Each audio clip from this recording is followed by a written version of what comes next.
The moment I stepped into the guild, I could feel it. Dozens of eyes were on me. Most of them belonged to people I vaguely knew, colleagues I'd seen around. What's with them? I tried to ignore their stares, but it felt like they were drilling through my skull, like I was some rare animal on display. Instinctively, I touched my face. Was there something on it? Did the axe nick me without me realizing? No, that can't be it. I felt no pain, and if I had a wound, the cops would have said something. So, then? Oh. My gaze dropped to the phone in Zoe's hand, and everything clicked. My stomach sank. So they watched the stream. Of course they had. Zoe was the one who'd pushed Jamie to scare me on camera in the first place. Not that it worked out, thanks to the cultists barging in. I let out a quiet sigh and was about to walk over when I noticed Terrence. Pretty sure that was his name. Take a step back. His face had gone a shade paler as his eyes flicked between me and Kyle. He muttered something under his breath that I couldn't catch, then turned on his heel and hurried off. What? His reaction was way off. Miles was next. He gave me a quick wave, dimples looking strangely stiff, then headed out without another word. I waved back, but kept my guard up. Ever since I'd figured out who Miles really was, I'd made a point to keep my distance. He tried asking me out to dinner more than once, but I'd always managed to dodge it with the same excuse. Too busy with work, terrible schedule, no time. Which, to be fair, wasn't a lie. Eventually, he seemed to get the hint and started interacting with me less. I was fine with that. Staying away from snakes was always a good policy. Well, that leaves just Kyle and Zoe. I opened my mouth to say something, but Zoe beat me to it, shaking her head. You really shouldn't have turned down the section chief's offer. What a waste. Then she stood up, shook her head again, and walked off. I just stood there. What was up with everyone today? I finally looked over at Kyle. Out of the 4 who'd been there, only he remained. You're not going to leave like the others, right? No. Why would I? He glanced around, then leaned a little closer, dropping his voice. So, did you end up puking in the end? I pressed my lips together, checked our surroundings, then whispered back. I was about to, but there was no bathroom. That's good. Next time, bring your own bag. That's actually not a bad idea. Would have saved me a lot of stress, honestly. That aside, Keck. Kyle suddenly choked back a laugh, his face slowly turning red as he stared at me. What now? PFT. He fought down another laugh as he pulled out his phone and turned the screen toward me. There I was, standing in the middle of that bedroom, wearing sunglasses, and above it in bold, meet the lunatic with the sunglasses. There were already a lot of likes and comments. It was clearly picking up traction. Oh, Kyle lowered the phone, then bent over, shoulders shaking as he laughed silently. His face was so red, I knew he was laughing hard, just too hard to actually make sound. I had the sudden urge to pinch his nose and watch him die on his own suppressed laugh. But I was too tired for that. Ignoring him, I rubbed my eyes and headed back to my office. I didn't have the energy to care about going viral right now. Clank. I shut the door behind me, and my eyes went straight to the wall. To the big, painted 3. Just looking at it made my chest feel tight. I dropped my things and slumped into the nearest chair. Right. I still have to deal with that. The countdown felt like a scythe hanging over my neck, ready to fall at any moment. The conductor hasn't done anything yet, but who knows how long that'll last. He was coming. I was sure of it. Hugh. I let out a slow breath and turned my attention to the painting on the wall, then glanced at the clock. 20 minutes till 1. Do I really have to stare at it again? And the quest. Was it still not complete? I sighed and rubbed my face. None of this added up. After thinking it over for a bit, I pulled my laptop out and turned it on. I was about to open the system app, but my eyes drifted to the dock app instead. The icon was a little black joystick. Thinking of my current situation, I clicked that instead. So I've been suspended for botting. But that only affects my account, not the game itself, right? Only my account was blocked. The game should still be up for sale. I typed the game's name into the search bar to confirm. Sure enough, it was still there. My heart sped up. I was dying to know how it was doing. For them to flag my account for botting, it meant the numbers had to look good. Maybe it got reported by people who watched the stream. That'd do it. Either way, that didn't matter anymore. I just wanted to see the stats. But when I checked the games page, my brows pulled together. It's still not updated? There were no reviews, no visible data. Not that it was unheard of. Sometimes it took a while for the system to refresh everything. I kept refreshing the page for the next several minutes, waiting, but nothing changed. I frowned, still thinking about the game, and then it hit me. Streams. I remember the stream I'd just done. Someone has to be streaming the game, right? The numbers have been great while I was live. If that was the case, someone out there might be playing it right now. My pulse quickened at the thought as I opened the streaming platform. But just as I was about to search, I noticed the time and froze. Right. I had to do that first. Silently, I closed everything and turned back to the painting. Nerves crept in as I pushed myself up and stood directly in front of it.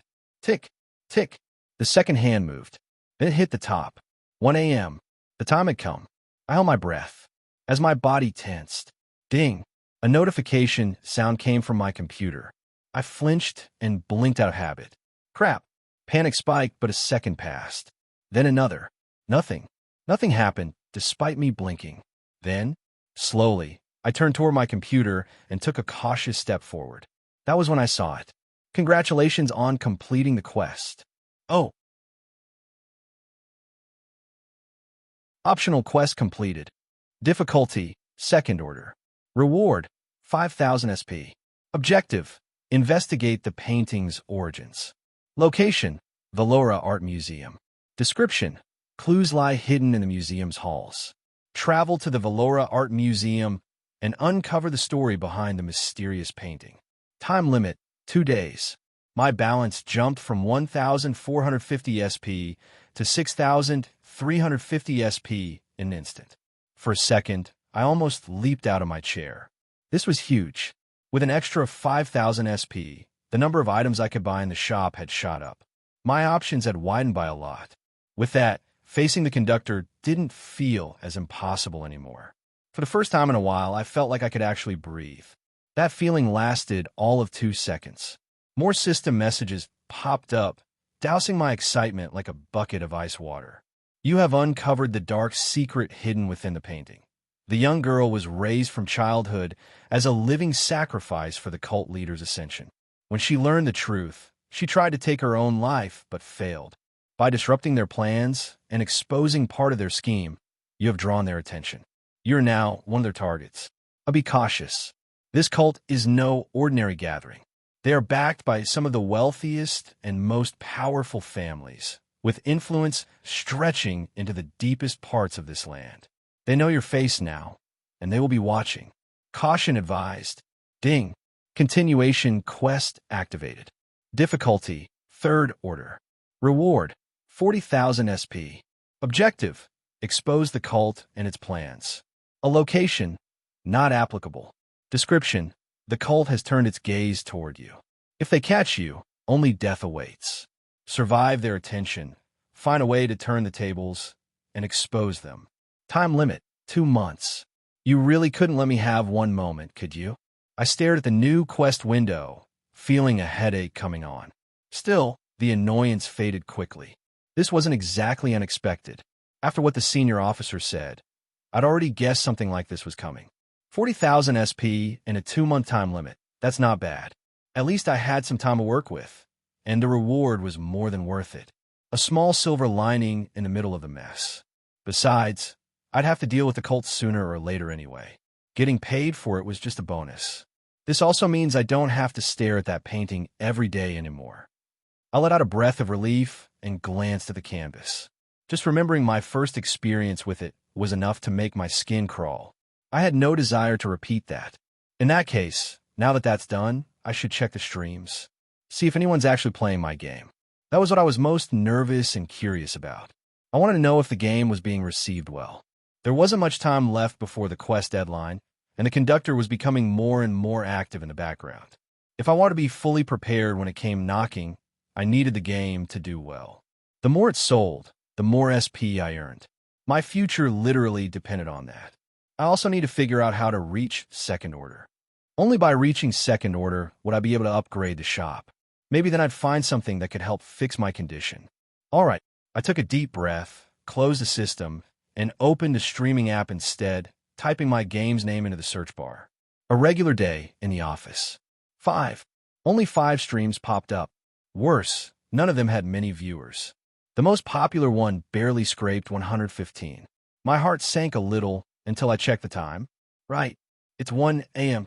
Who in their right mind would be up watching horror game streams at this hour? Honestly, having 5 people streaming at all was already pretty decent. I tapped my fingers on the table, then finally shut the laptop. I should just sleep. I'll see the real impact tomorrow. If by tomorrow there were still barely any streams, no reviews, no discussion, then I could probably consider the launch a flop. The thought made my stomach twist. I couldn't afford to fail, not with everything that was riding on this. The more I thought about it, the more anxious I became. Forget it. Just sleep. Pushing those thoughts away, I packed up and left the office, heading back toward the dorms. I needed rest, if only to stop my brain from spiraling. Hopefully, tomorrow I'll see something. Horror games weren't exactly crowd pleasers. Everyone in the industry knew that. Developers, publishers, streamers, they all understood that horror was a niche. But niche didn't mean dead. Inside a small one-bedroom apartment, the glow of a monitor lit up an otherwise dark room. Curled up on his chair with his feet pulled in, Carl watched a progress bar complete. Finally done downloading. Honestly, it doesn't look like much, but I'll give it a shot. He glanced at his second monitor as he spoke. The game was called A Regular Day in the Office. He'd heard about it from a clip that had started making the rounds. After seeing that clip blow up on some stream, he bought the game on impulse. It was late at night, and every light in the room was off. Perfect time for a horror game. Carl checked that everything was set up, then flicked his eyes to the live panel. Live. Viewers. 115. 115, huh? Not bad. Considering the time and the genre, that was respectable. For a small horror title, he was satisfied. All right, looks like the game is booting. He drummed his fingers on the desk while skimming through chat. What are the odds I actually get scared? He snorted at one of the messages. Honestly, pretty low. I played too many of these. You guys remember when I streamed Gentle Whispers by Nightmare Forge Studios? Trash. His expectations were underground, especially after hearing it was made by a solo dev.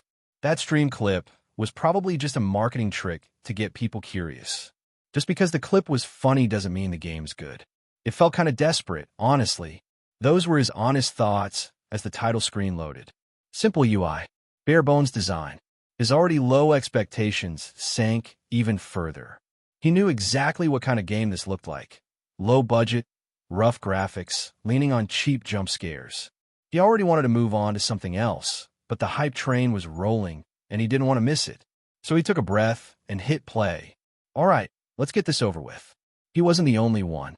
Across different rooms and different screens, others who'd heard about the game did the same. Curiosity won out, and they pressed play. Welcome to the world of a simple salaryman. Their games began. Hey everyone, Firescale Audiobooks here. If there's a novel you'd love to hear more of, you can support us on Patreon or Ko-fi. Depending on your tier, I'll make extra parts just for the stories you're most excited about.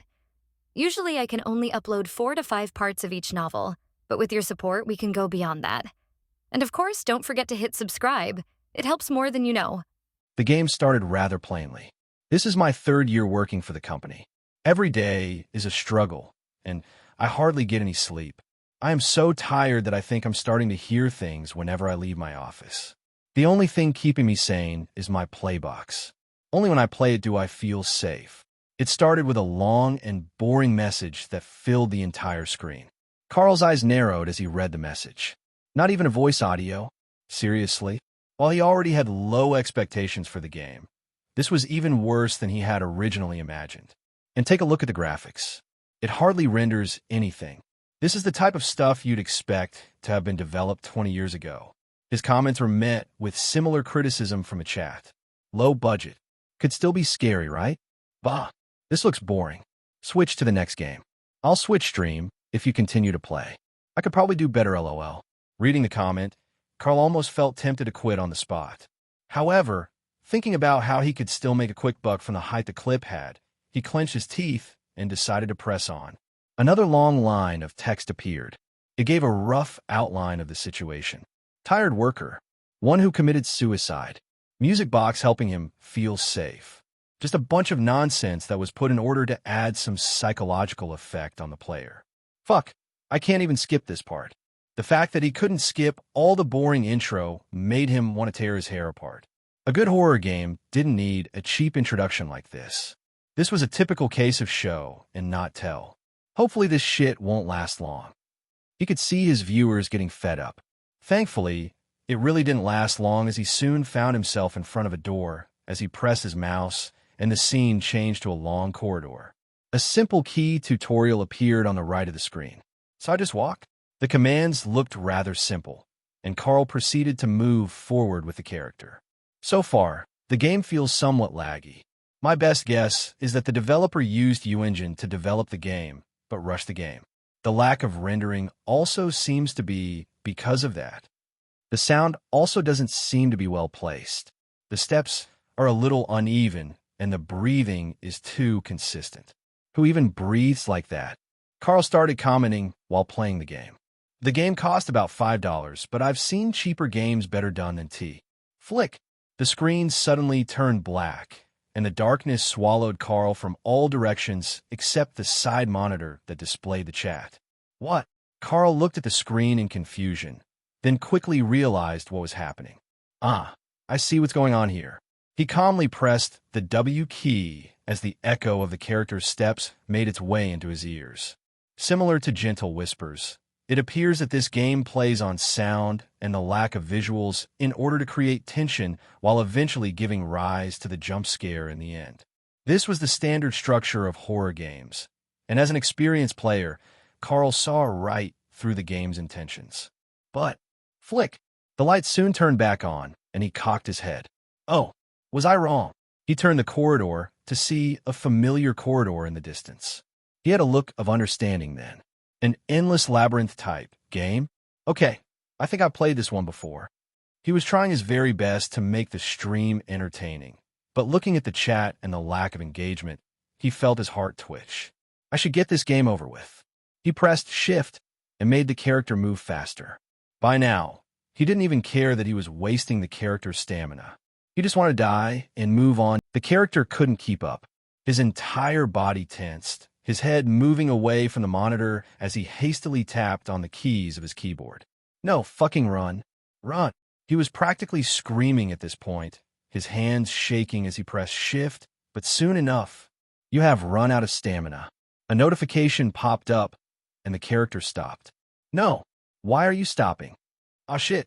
A crunching sound echoed shortly after as the head snapped back, displaying a terrifying empty face.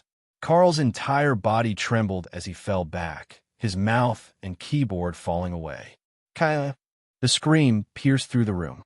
It was loud, and the raw fear contained within it woke up several of the nearby neighbors. What's going on? Did something happen? That was a scream, right? Let me call the police. This might be serious.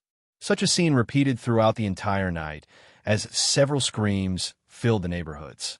On that day, the police received more calls than it was used to. And on that day, a regular day in the office started a trend. Whom. For once, I woke up on time.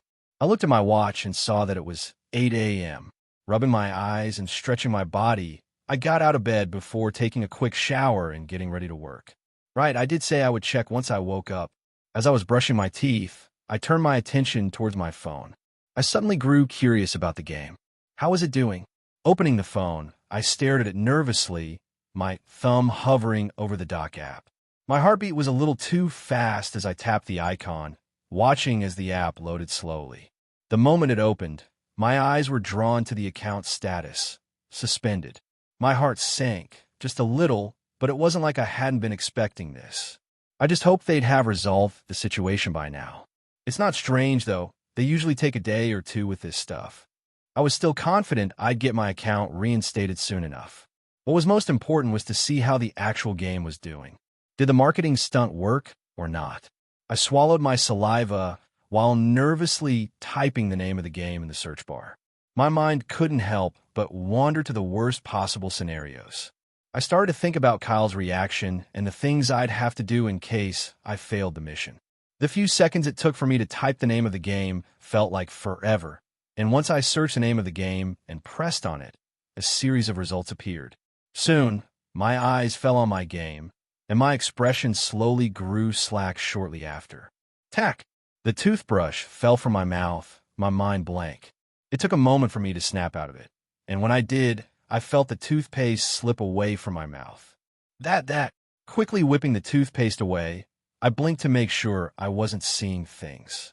I even double-checked to see if it was the correct game that I pressed on.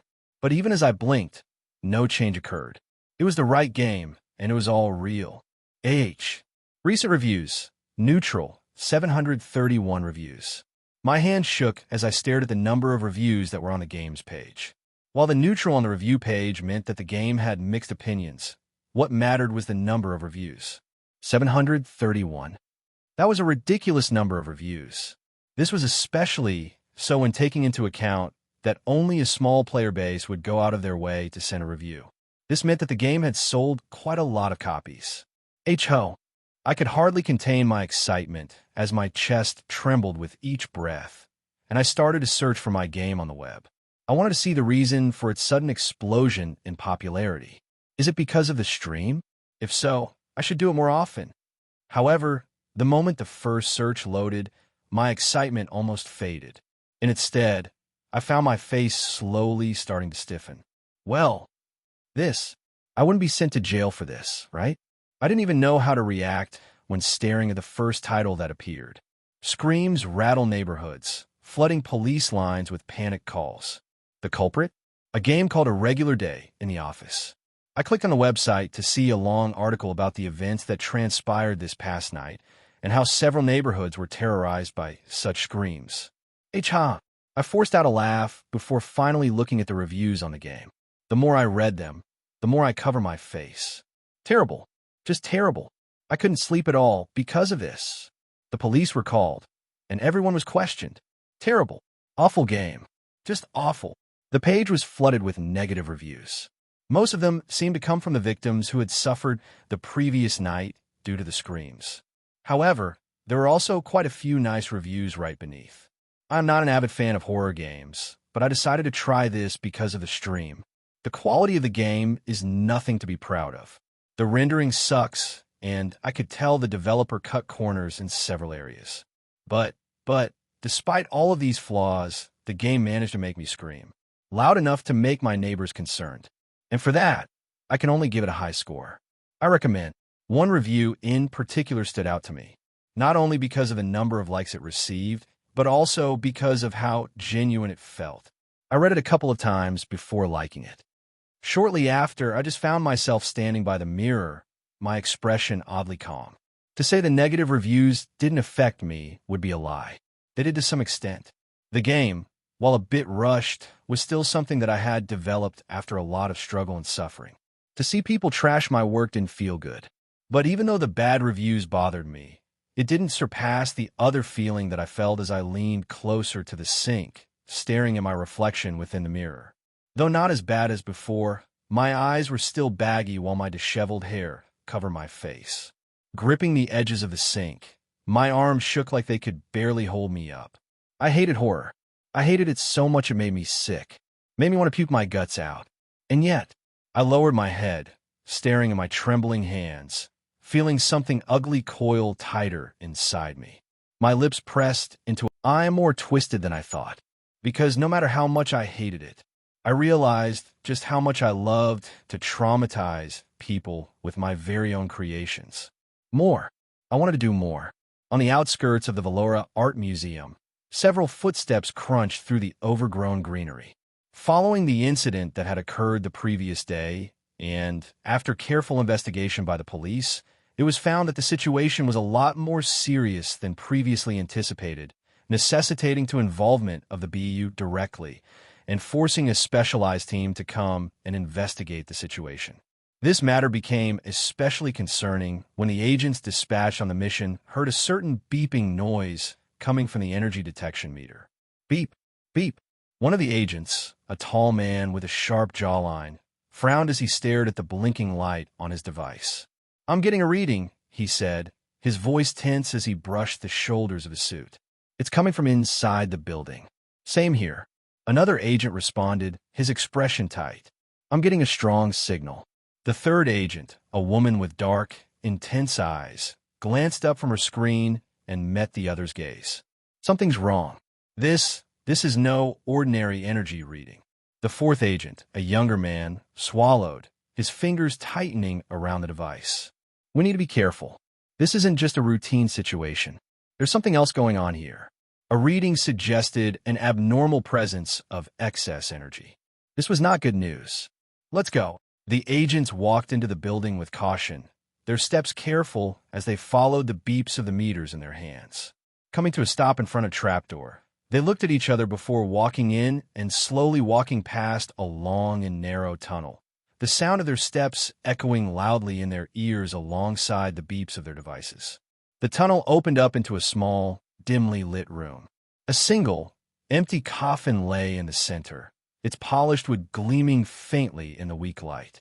The beeping now rang in their ears, growing more frantic with each passing second. Beep, beep, beep. The expressions of the four agents changed as they settled their gazes on the empty coffin that sat in the middle of the room. It's coming from right here. The agents grew tense as they stared at the coffin, and as one approached it, he took a deep breath before slowly opening it. Creak. A creaking sound echoed as the agent slowly opened the lid of the casket. As the lid slowly rose, the agent's eyes widened in shock. There, swirling inside the coffin, was a vortex of black, a void so dark it seemed to suck in the light around it. The air in the room grew heavier, colder, and everyone's faces changed drastically. Shit, the woman hissed, her hand reaching out for her phone. The gate has opened. Quickly report the situation to the Bureau. News of a gate opening quickly reached the ears of all the major guilds within the island. There were a total of 72 guilds within the island, of which only 2 were of the king grade. Guilds were ranked according to the chessboard hierarchy, with pawn grade guilds at the bottom and king grade guilds at the top.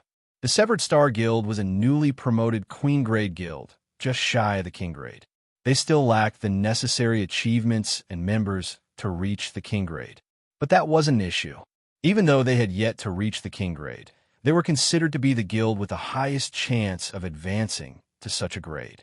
After all, each one of their departments had several geniuses that could make any other guild salivate with envy.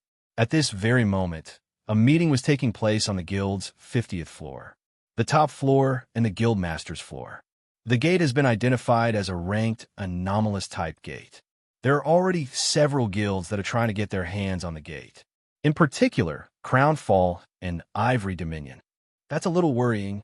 A middle-aged man replied, his voice low and steady.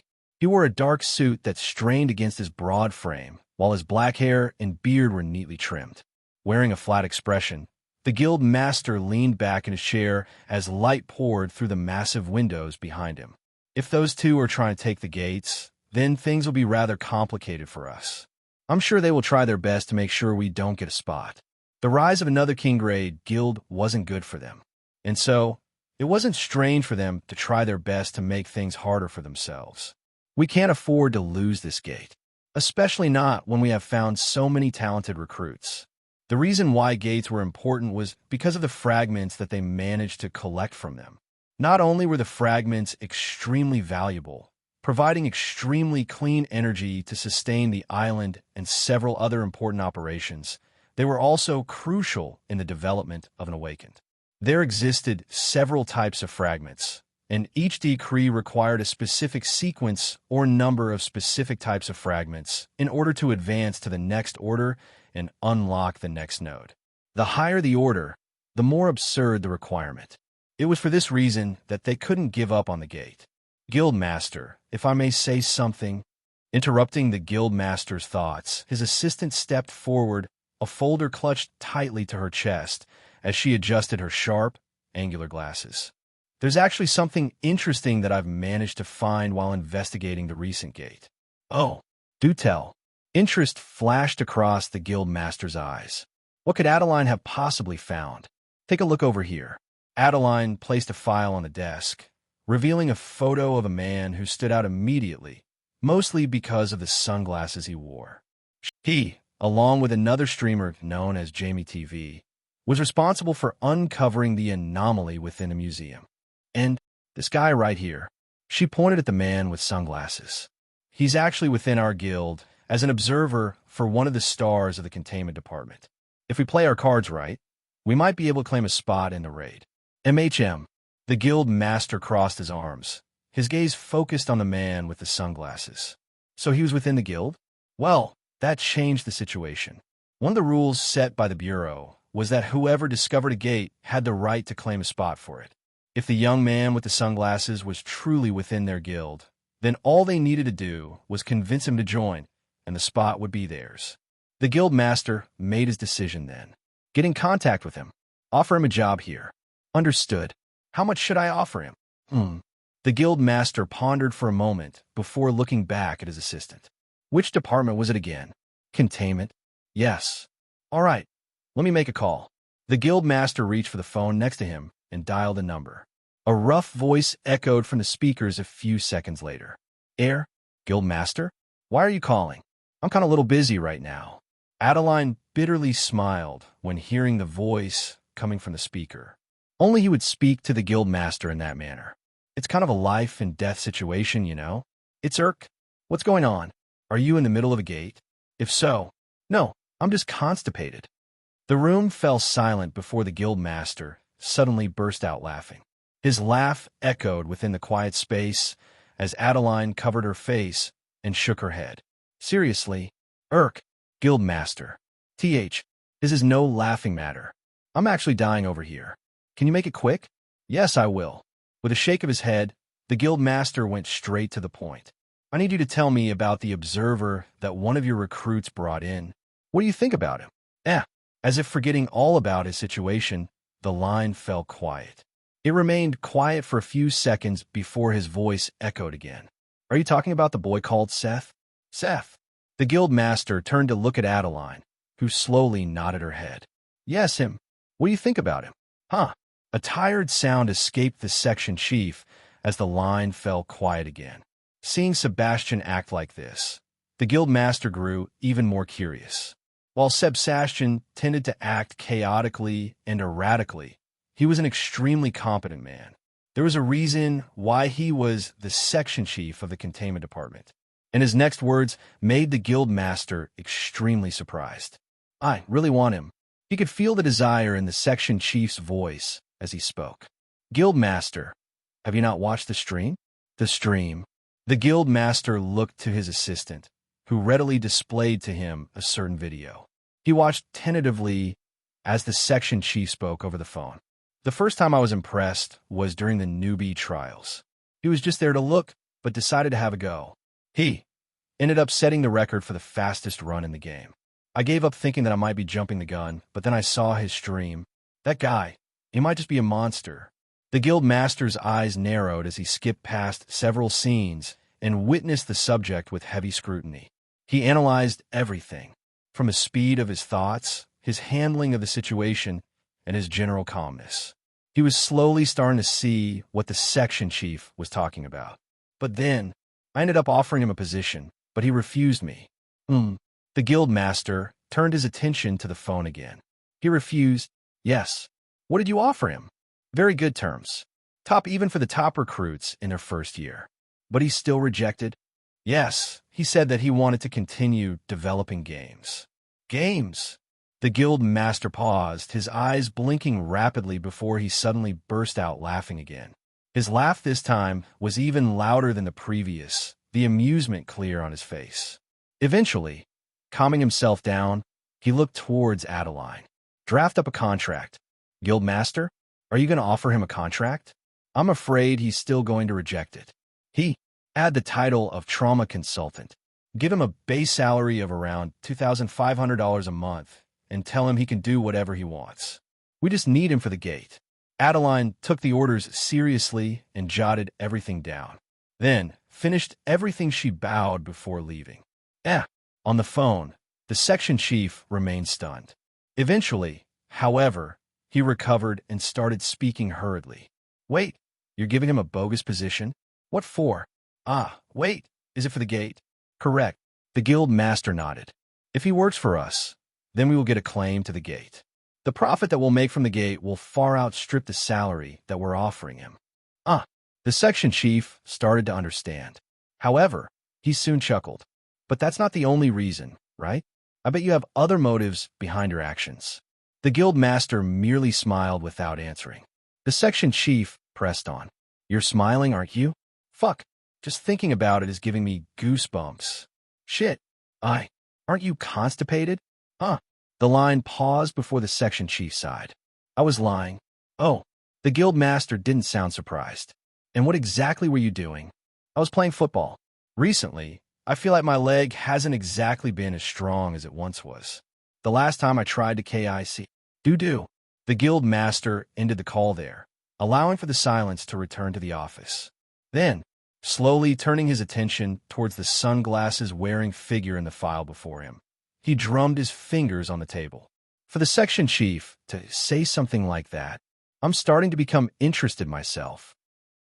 I sat in silence, staring blankly at my laptop. How many sales exactly do I have? The quest never specifically said that I needed to make money. The criteria were for me to hit 10,000 sales. Staring at the number of reviews, I felt that I had hit that number or was close to hitting it. If that's the case, then maybe it shouldn't matter if I'm currently suspended. I checked the app on my laptop, but had yet to see the quest completion notification. That most likely meant that I had yet to hit 10,000 sales. But if that's the case, I don't see why they'd think I was botting. While 10,000 was a high number to me, it was still considered a small number within the industry. It wasn't a number large enough to make docs suspicious about me botting. In that case, could the reason be something else? Like, someone reported my account? I groaned when thinking about this far. It made sense when taking into account the fact that there were a lot of trolls online. If they really did do something like that, then I needed to do something quick. And so, after a lot of thought, I came up with one conclusion. I'll open an official account on Robes and send a message there. Hopefully people see it and do something. Robes was the social media platform that people used here. It was also where Zoe posted and where her account was. I scrolled through her posts to see how she managed her account, but all I saw were photos of her in weird poses and different clothing. I read the caption of one of them. About to enter a gate. Wish me luck. The photo above was a selfie of her with a gate in the distance. Not far, I could even see Kyle, his eyes half closed mid-yawn. That's funny. I chuckled at the sight as I tried to pinch the photo to get a better look. But just as I did, oh crap, I accidentally scrolled down and liked the next photo. Just her in a dress, standing by a cafe, sunglasses lowered, with a caption that read, Am I pretty? I sat in silence for a short moment before sighing. Well, whatever. She has a lot of followers, so she won't notice it. I then shifted my attention back toward my own page. It was very plain, with my name on the page, Seth Thorne. It's definitely plain. There were also no posts. I wasn't the type to use social media, so this was nothing to be surprised about. Another thing about the account was that it didn't really stand out. There were quite a few other accounts with the same name and surname. As a result, I changed the name to make it more obvious. Horror game developer, Seth Thorne. Posts, 0 followers, 0 following, 0. Yes, this looks much better. I nodded in satisfaction when I saw the name. This will definitely make it obvious that I'm a game developer. I didn't waste any more time after that. I quickly got to work and wrote a message detailing my situation and how my account had been suspended before posting it. There. I didn't stop there. In order to truly get the news to spread, I sorted through my contacts and sent a message to Jamie. I've just created an account on Robes. Would you mind sharing this with your followers? I have an important message there. I didn't wait long to receive a message from him. I got you. Nice. With that sorted, I felt a lot more relaxed. Well, I didn't know if this would help or not. I knew that creating an account was important. This was so that when my next game came out, news would spread fast. I closed the page and went online to check for any updates about my game. But just as the browser loaded, there was a knock at the door. To talk. I looked at the door in confusion. Who could it be? It couldn't be Kyle since he told me he was busy. Then, may I come in? An unfamiliar female voice echoed from the other side of the door. I was stunned, but I still replied, Yes. Okay. The door opened, and moments later, a woman stepped inside. She dressed in a sharp suit, her hair pulled back into a tight bun, and angular glasses framing her sharp eyes. "It's nice to meet you." She was the first one to greet me as I stood up and extended my hand in her direction. For some reason, I felt nervous while looking at her. "Yes, I'll get straight to the point then." The woman dropped a file on my desk. "We would like to offer you a position within the guild." A sudden job offer? Why? Could it be because of the section chief? If so, I'm sorry, but we took your rejection into account.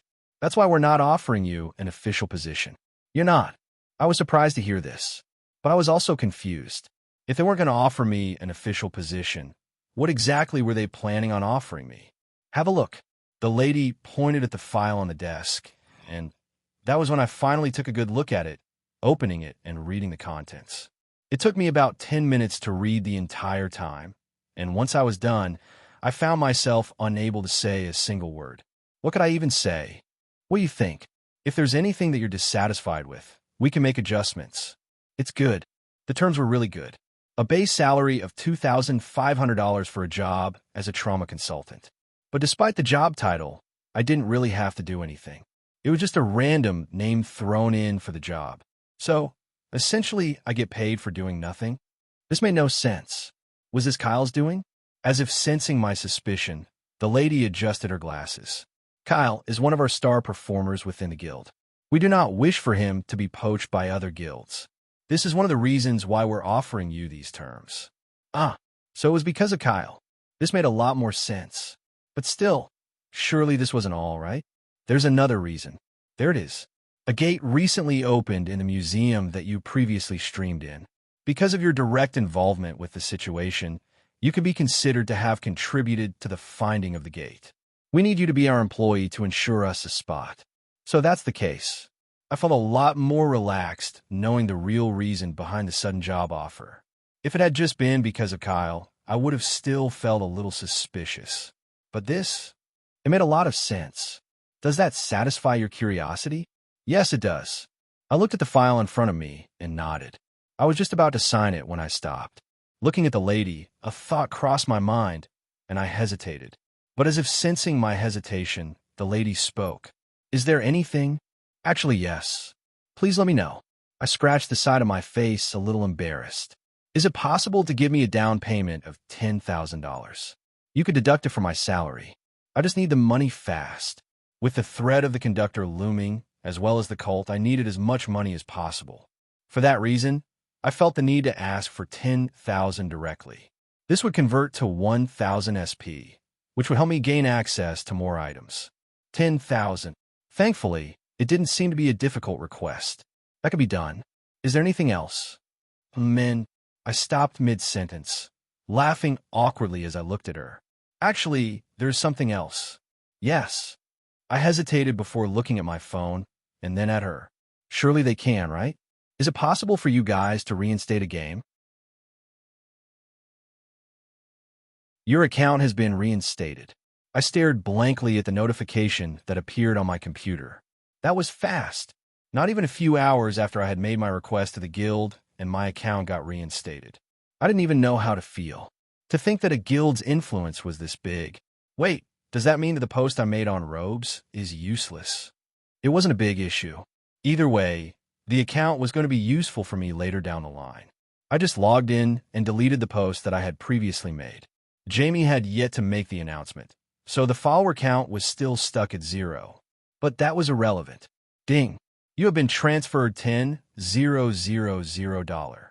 I couldn't contain my smile when I saw the new notification that appeared on my phone. I didn't even hesitate to convert all of it into SP, netting myself 1,000 SP. It's a bit of a pity, but this is necessary. I now only had enough money for food and basic necessities. Rent was free, and so was the office space. My general expenses were low to begin with. With that being said, I opened the doc application and checked the statistics. I was really curious to see how much money I had made and the number of sales. It's here, right? I fumbled around the page for a few moments before finally locating the section, and just as I clicked on statistics, the smile on my face slowly faded.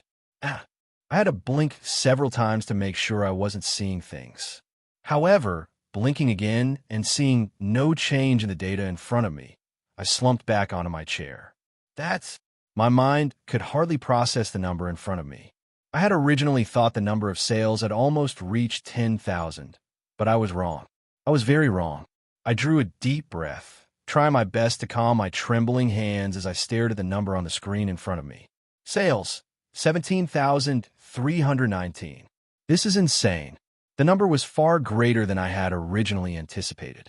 In fact, it had far surpassed it. I then looked at the income generated section and drew another cold breath. Income, $17.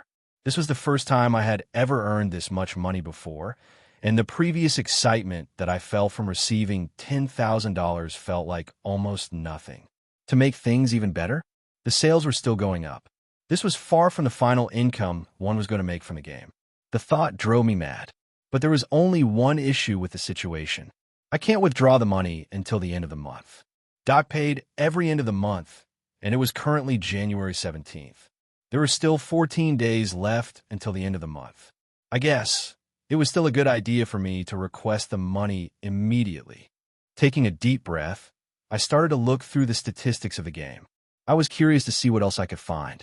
But right as I got into it, a notification appeared on my computer. Market your game. Quest completed. Oh, so now you decide to show up? I shook my head. Very clearly, I had fulfilled the criteria of the system several hours ago. And yet it was only now that I received the notification.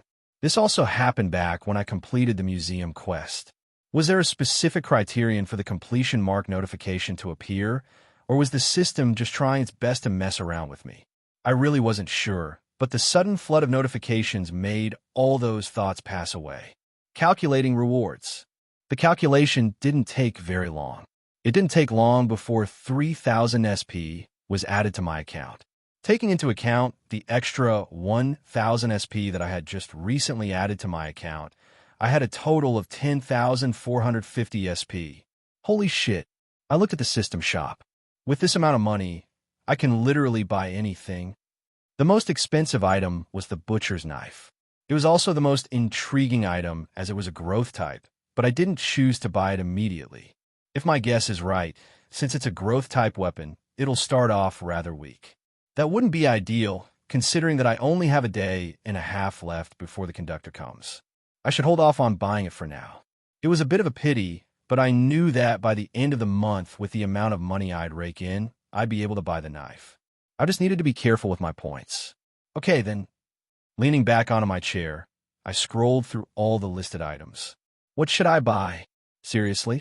Zoe mumbled while she sat in her cubicle, her leg resting on her desk as she fiddled with the phone in her hand. She had just received a message from Jamie. Originally, she had expected him to ask for the shout-out, but that never happened. Instead, he was messaging her about something else. Seth has just started a page of robes.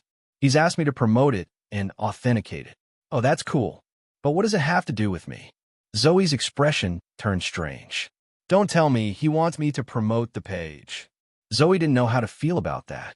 In part, she felt responsible for the incident, but at the same time, it wasn't really her fault. He was the one who... Furthermore, she had gotten him in contact with Jamie to help him. But should I reject it? If Jamie asks, then... Don't worry. I'm not asking you to promote his account. That would be useless, since it would be filled with a bunch of your fans that have nothing to do with what he does. They'll just be a nuisance to him. Oh, contrary to her expectations, Jamie didn't ask her to promote his page. Then what exactly did he want? I want you to help him manage his page. I just looked at his page and... He didn't finish his sentence, but from the way he was texting, it was clear that it wasn't very good. Zoe sighed, but at the same time, she was curious.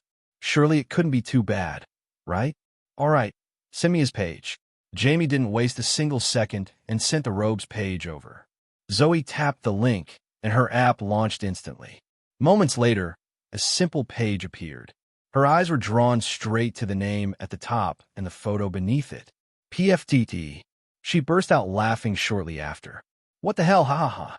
Despite her best efforts, Zoe couldn't hold back a laugh as she eyed his profile picture. A picture of Seth wearing a pair of sunglasses and looking far too pleased with himself. He looks nothing like a game developer. PFTT. Not only that, but looking at his bio, she couldn't help but laugh again. I'm not liable for any damages caused by my games. All responsibility falls on you for screaming and waking up your neighbor. What the hell, huh?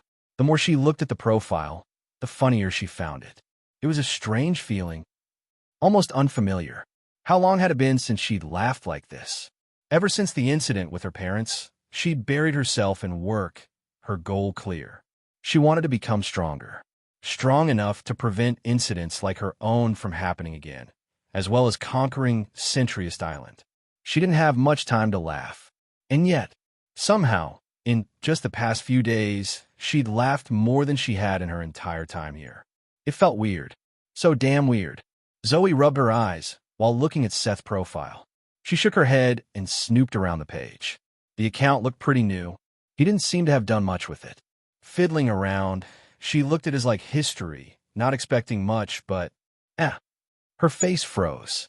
Horror game developer. Seth Thorne has previously liked this post by Zoe Turline. She then looked down to see a very familiar photo. Her face froze. What the fuck? Judging by the situation around me, it just might be the case. I looked at the flyer once again and then at the surroundings. The more I looked, the more confident I was about my conclusion. However, it was still far too early to tell. There were still other rooms that I had to explore. This could just be a small part of the entire scenario. The most appropriate course of action was to continue and explore the place while memorizing the layout of the mansion and looking for any more clues and tips that could help me figure out more about the scenario. I sighed and checked the time. There was still only about 20 minutes left before the scenario started. To ensure that I managed to memorize everything, I stopped wasting time and moved on to the other rooms of the mansion. This room doesn't look anything special. The room next to the ballroom was simply a dining room. I looked around the room before settling my gaze on a specific painting. It depicted a family of four, a man, a woman, and two young boys. They were all standing outside the mansion, smiling, just like any regular family. I studied the painting carefully. Aside from their clothes, which looked rather posh, there was nothing unusual about the painting. But still, it made me question something. Is there no little girl? Last I recalled, the little girl was part of this family. Was this painting taken before her death or after? I licked my lips, imprinting the image inside my mind before going to the next room. I continued like this until I reached the second floor. The second floor appeared to be the residential area where the rooms were located. Besides the large dining room in the middle, connected to the kitchen, in total, there were a total of 7 bedrooms, with multiple bathrooms located throughout. It was a very fancy mansion, and as I settled my gaze over the last door, I reached for the doorknob and tried to open it. But, click, click, the door refused to budge. It was locked. What the? This was different compared to the other rooms. Unlike this one, I could enter every single room within the mansion. What could this mean? I felt my heart quicken as I stared at the door. Could this be a big part of the scenario? I held my breath, feeling the smooth and metal touch of the knob. I was just about to twist the knob again when, ding, a notification flashed across my face again. Scenario is starting. The world shifted, and I dropped to the ground. Uck! Letting out a groan, I looked around, only to be shocked to find myself back where it all began. What the? But as if that wasn't bad enough, I suddenly saw a black vortex appear not far from where I was, and my mind churned. Then, a foot slowly emerged from within it. Operation, the host's invitation. Class, Ascendant Victorian Mansion, hosting an elegant but deadly party overseen by the host. Guests must follow the host's every word with perfect, but not excessive, compliance. If you manage to impress the host, only good things will come.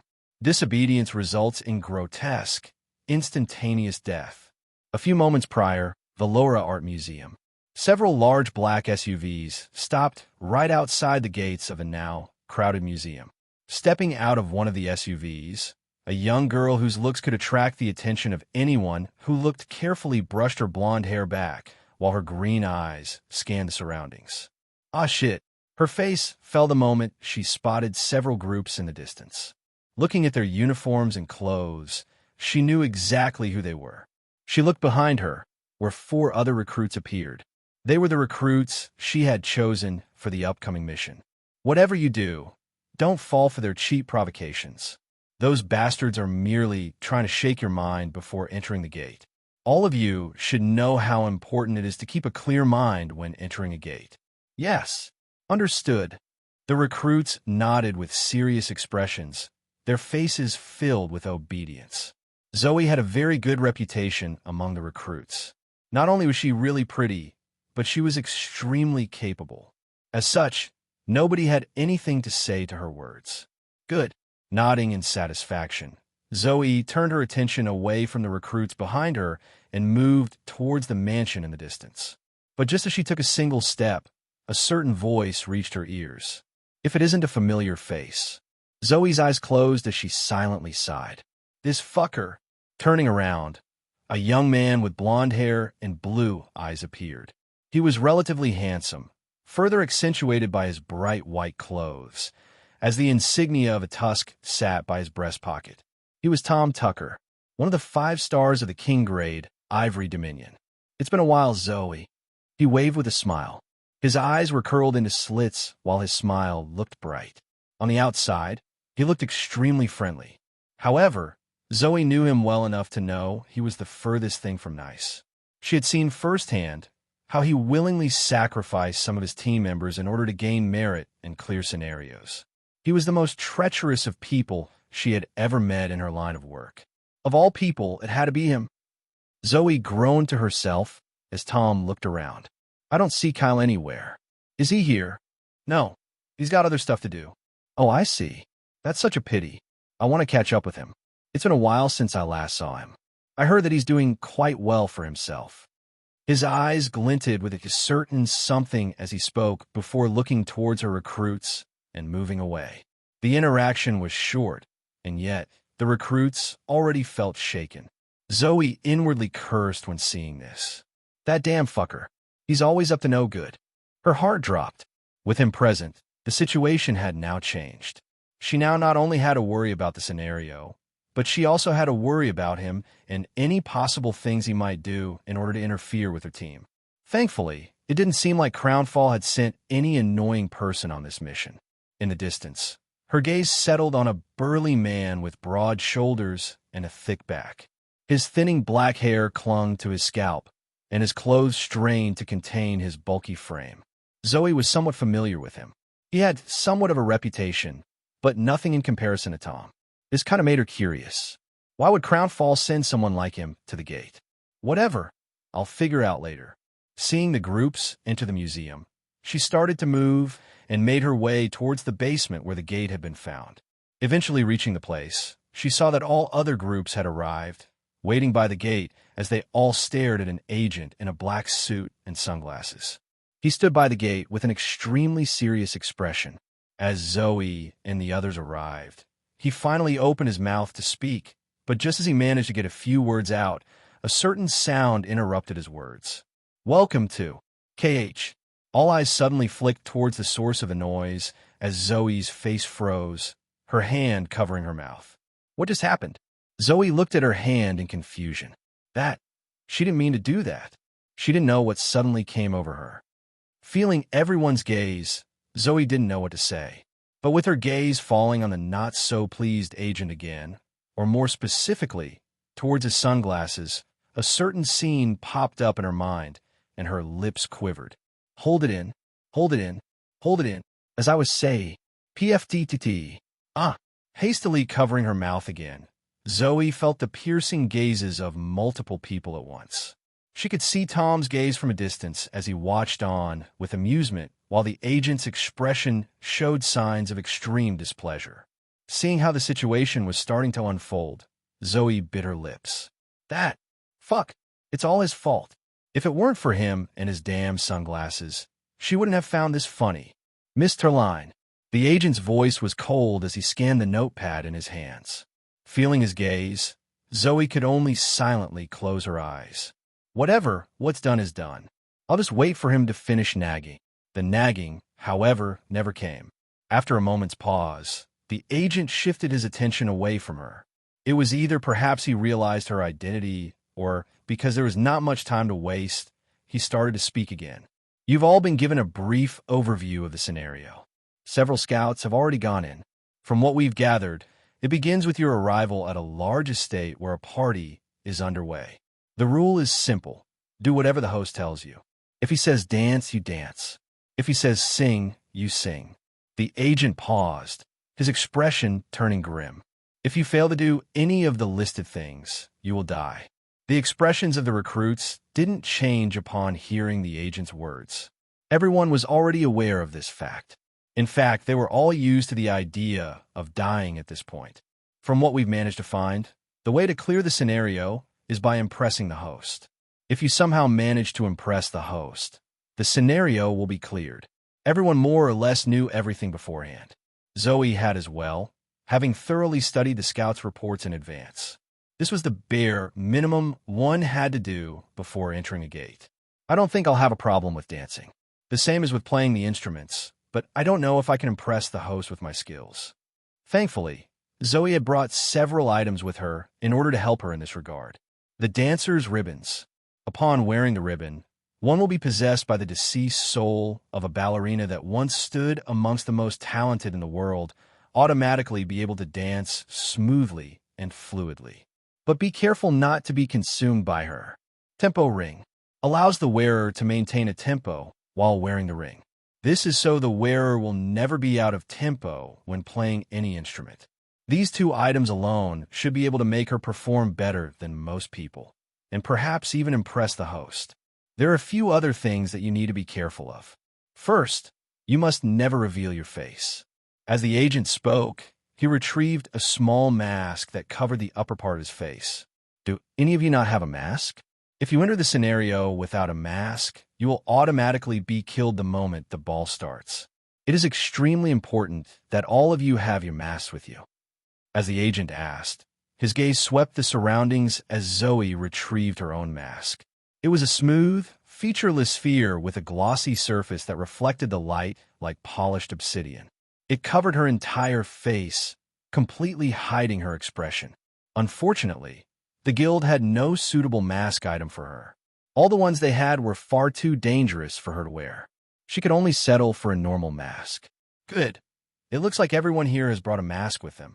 In case someone doesn't have it, there are spare masks with me. The agent stepped aside to display a small box where a multitude of masks appeared. Since everyone looks ready, I won't hold you up for much longer. Just remember the things that I told you, and the agent paused, his voice turning somber. Just as you can impress the host, you can also disappoint him. Make sure you don't disappoint the host. Otherwise, he didn't finish his sentence, nor did he have to. Everyone present clearly understood the meaning of his words as they all silently nodded their heads. Good. Moving towards the coffin that sat at the center of the room, he pushed it open to reveal a familiar swirling black vortex. May all of you be blessed with luck. I hope you all come back in one piece. And with such words, the recruits jumped onto the coffin one by one. Zoe looked behind her to make sure that the recruits were ready before stepping forward and moving towards the coffin. Just as she arrived at the coffin, her gaze paused on the agent who locked eyes with her. Your sunglasses remind me of something funny. That streamer kid? Zoe blinked, the agent slowly pulling his glasses away. I watched it too. I kind of had to sense it's important for the task. I realized pretty quickly why you were laughing. He smirked. Funny, no? Zoe smiled wryly and nodded. It really was. Then, nodding at the agent, she jumped into the gate, her vision turning black before a bright light engulfed her. Swoosh! Blinking rapidly, she looked around and found herself standing in front of a large mansion. The sun bathed them from above as a gentle breeze drifted by, carrying the fresh scent of grass. The doors were wide open, and within she could hear the loud sound of chattering and music. Swoosh! Swoosh! One by one, more and more people started to materialize as everyone focused their attention on the large mansion in front of them. It took a minute for everyone to finally arrive, and when they did, they didn't hesitate to move forward. Zoe and her group were the last ones to move as she waited for everyone in her group to appear. It was only then that she decided to appear. However, just as she had taken a step, her eyes turned and locked with a certain individual. He stood not far from her, his gaze drawn towards her. Zoe frowned as she met his gaze. A jester. She quickly pulled her gaze away, shaking her head. That's rather tacky.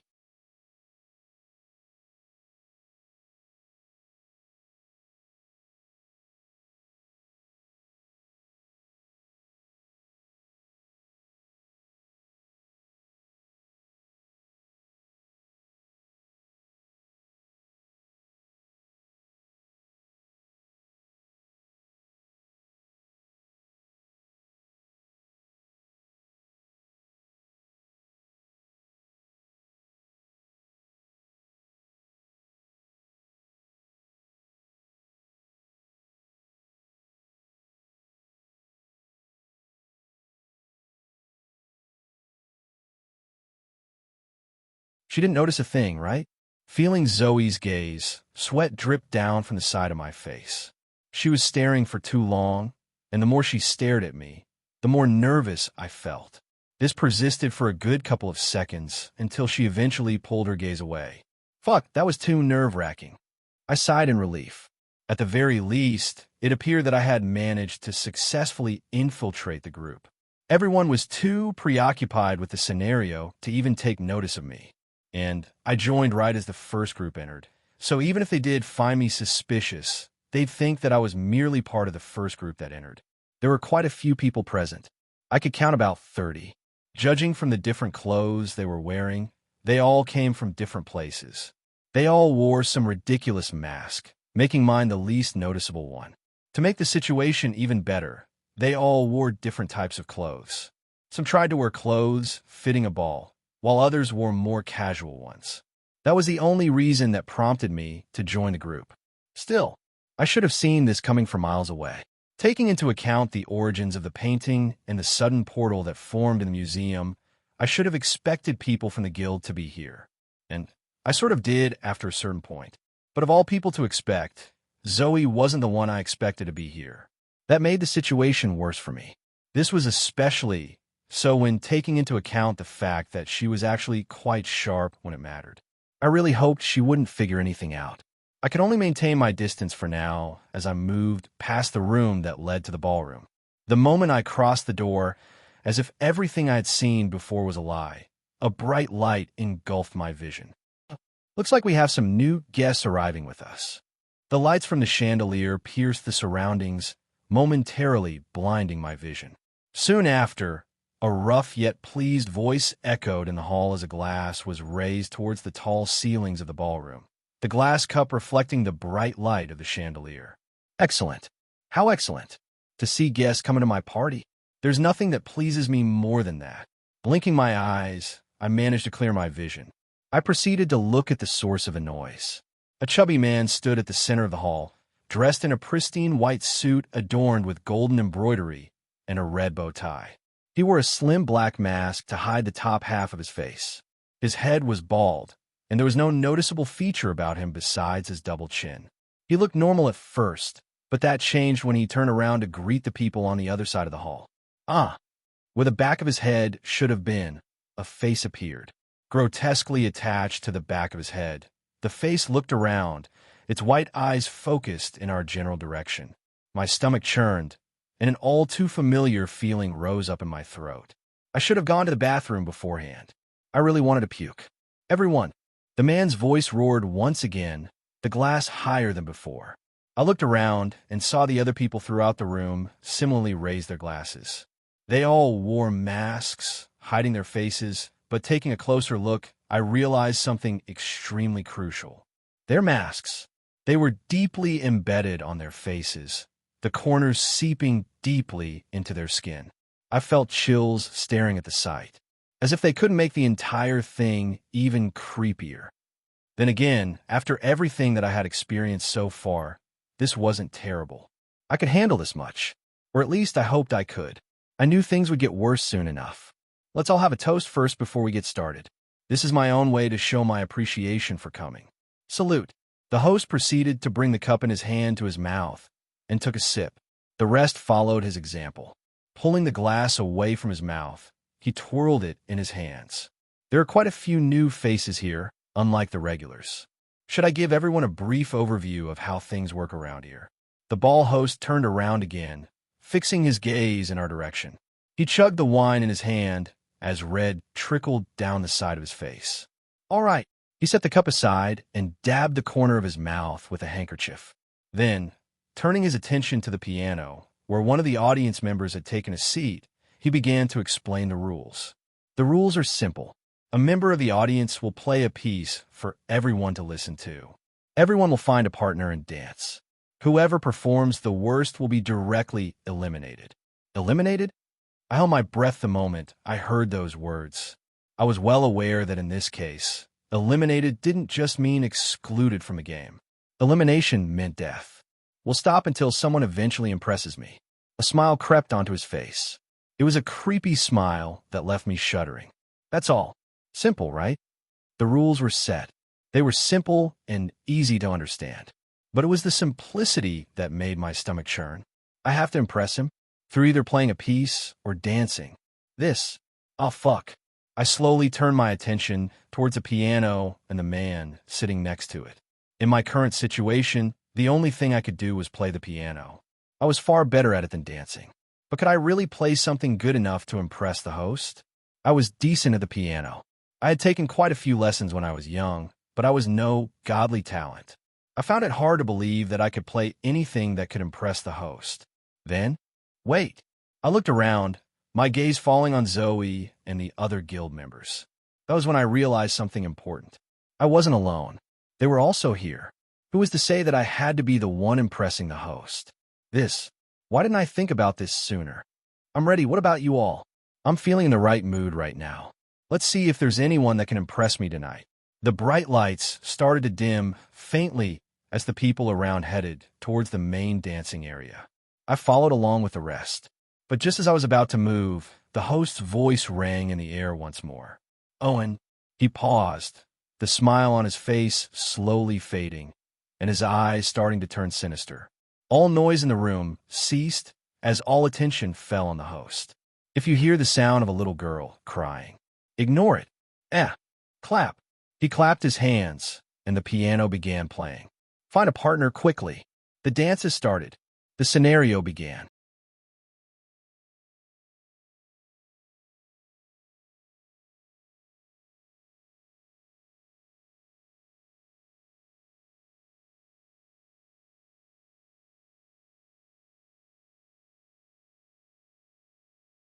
Quickly look for partner and start dancing.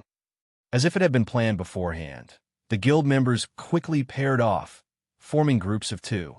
The same happened for the NPCs that didn't belong to the guild. Before I knew it, everyone had paired up but me. Ah shit.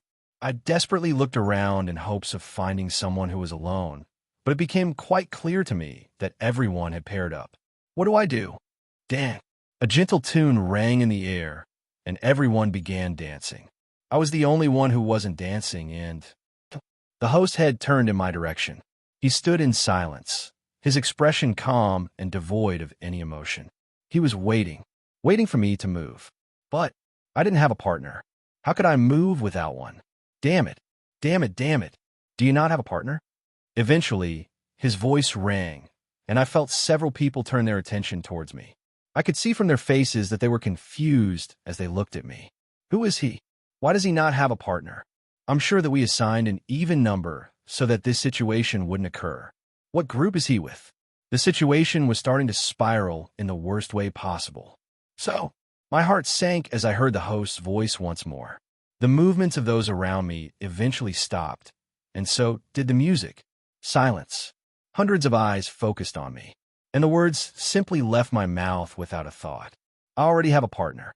You already have a partner? The host looked around. Where? I do not see your partner. That's because I haven't called for them yet. So that's the case.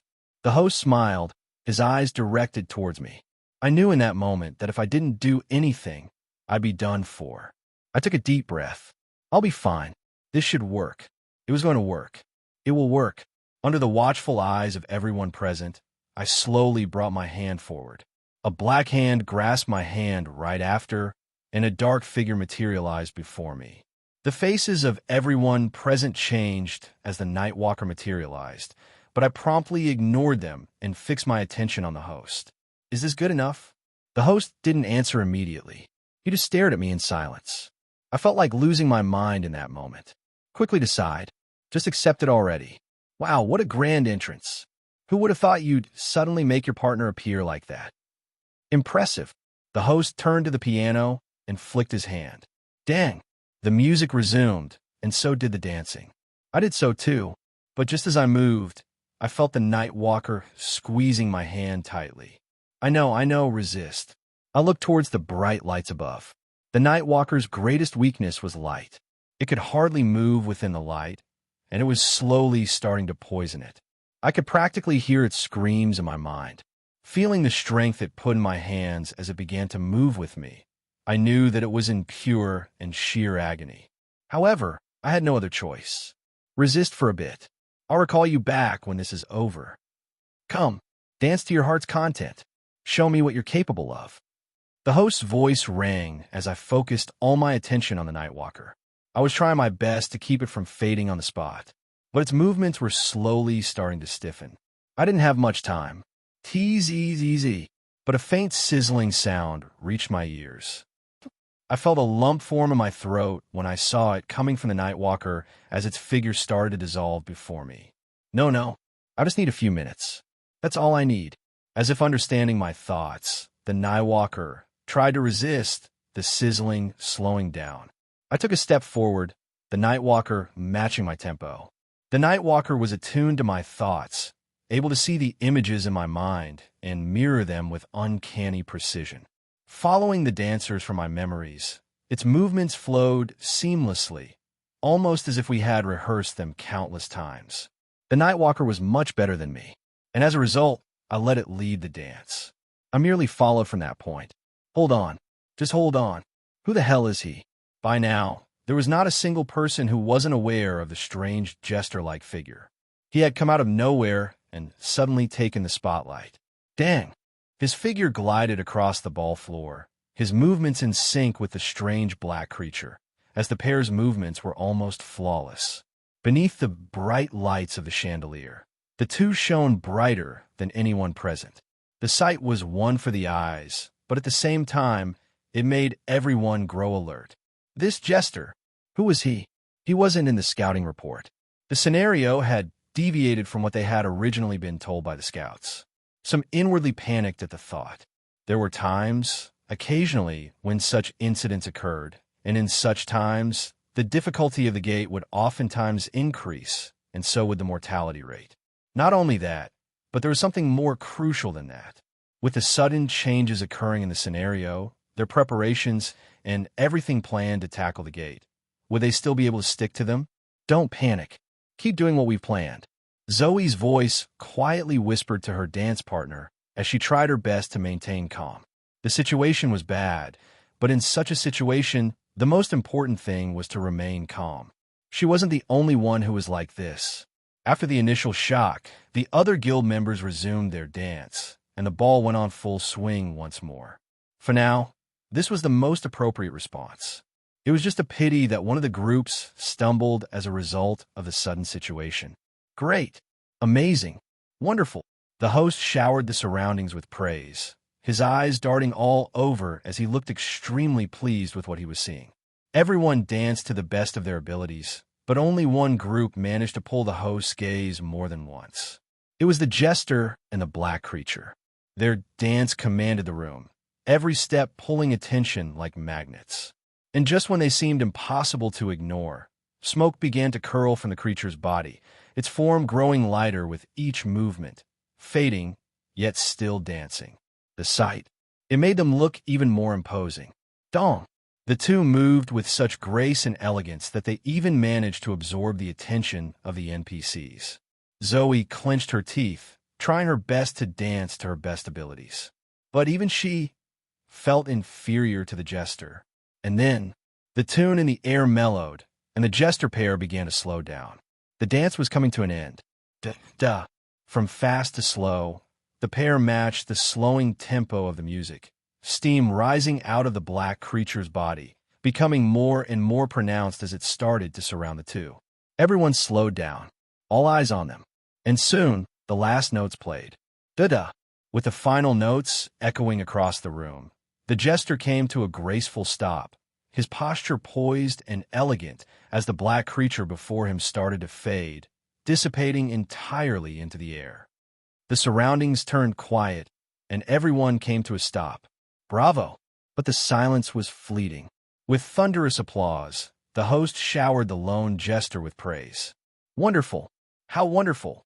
That was an amazing performance. You almost had me impressed. Almost. That wasn't enough to impress it. The hearts of many started to sink as a realization soon dawned on them. It was just as they feared. The difficulty of the scenario had increased. I truly admire the grace of your movements. They flowed with such smooth elegance, and the tempo was spot on. But there was something missing. A soul.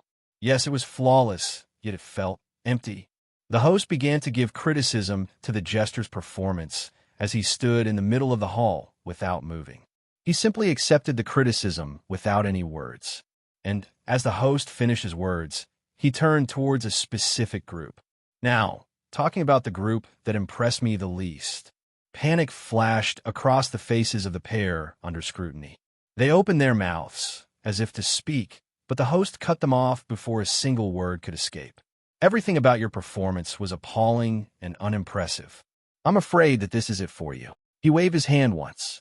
Bang! That was all it took for their heads to explode. The floor was dyed red. Two headless bodies limped onto the floor. Nobody made a sound.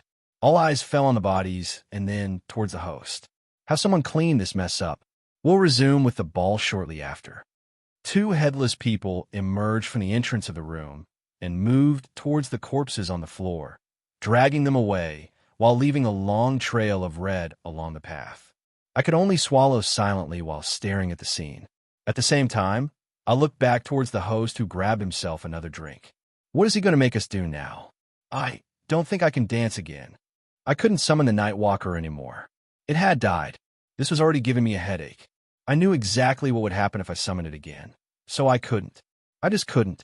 While we wait for the cleaners to handle those things, how about we switch things up a bit? Switch things up a bit. My heart pressed against my chest.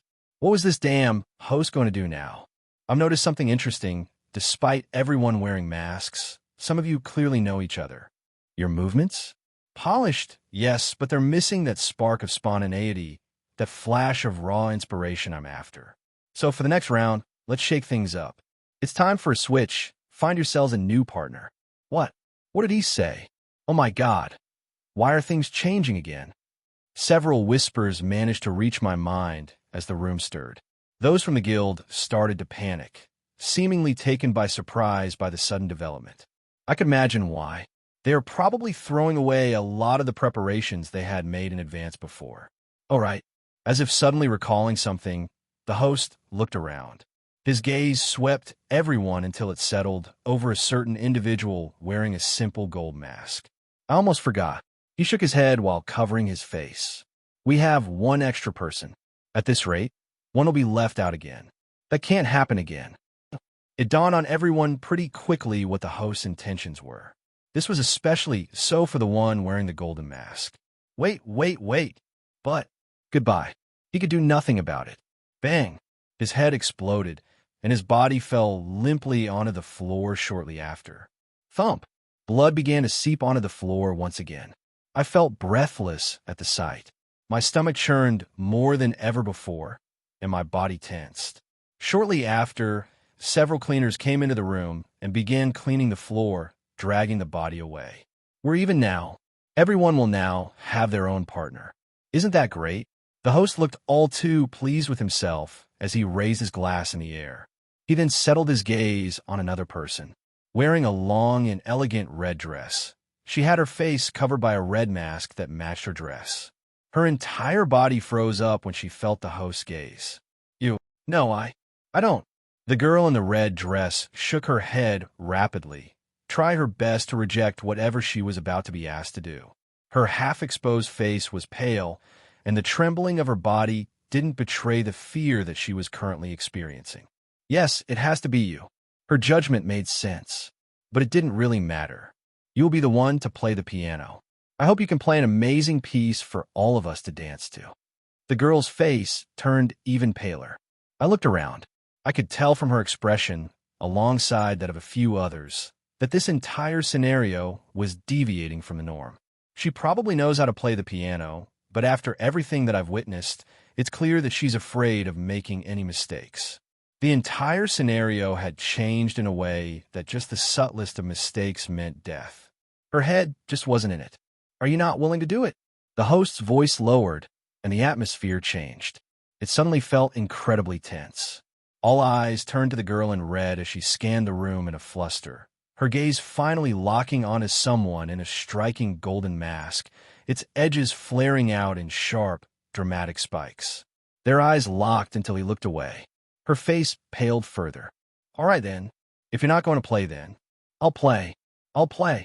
The woman hastily shouted as she cut off the conductor. Her face was entirely face, and she settled her gaze onto the piano. I can play the piano. Yes. She moved towards it, prompting the host to smile. That wasn't hard, was it? Right? The host was extremely sadistic.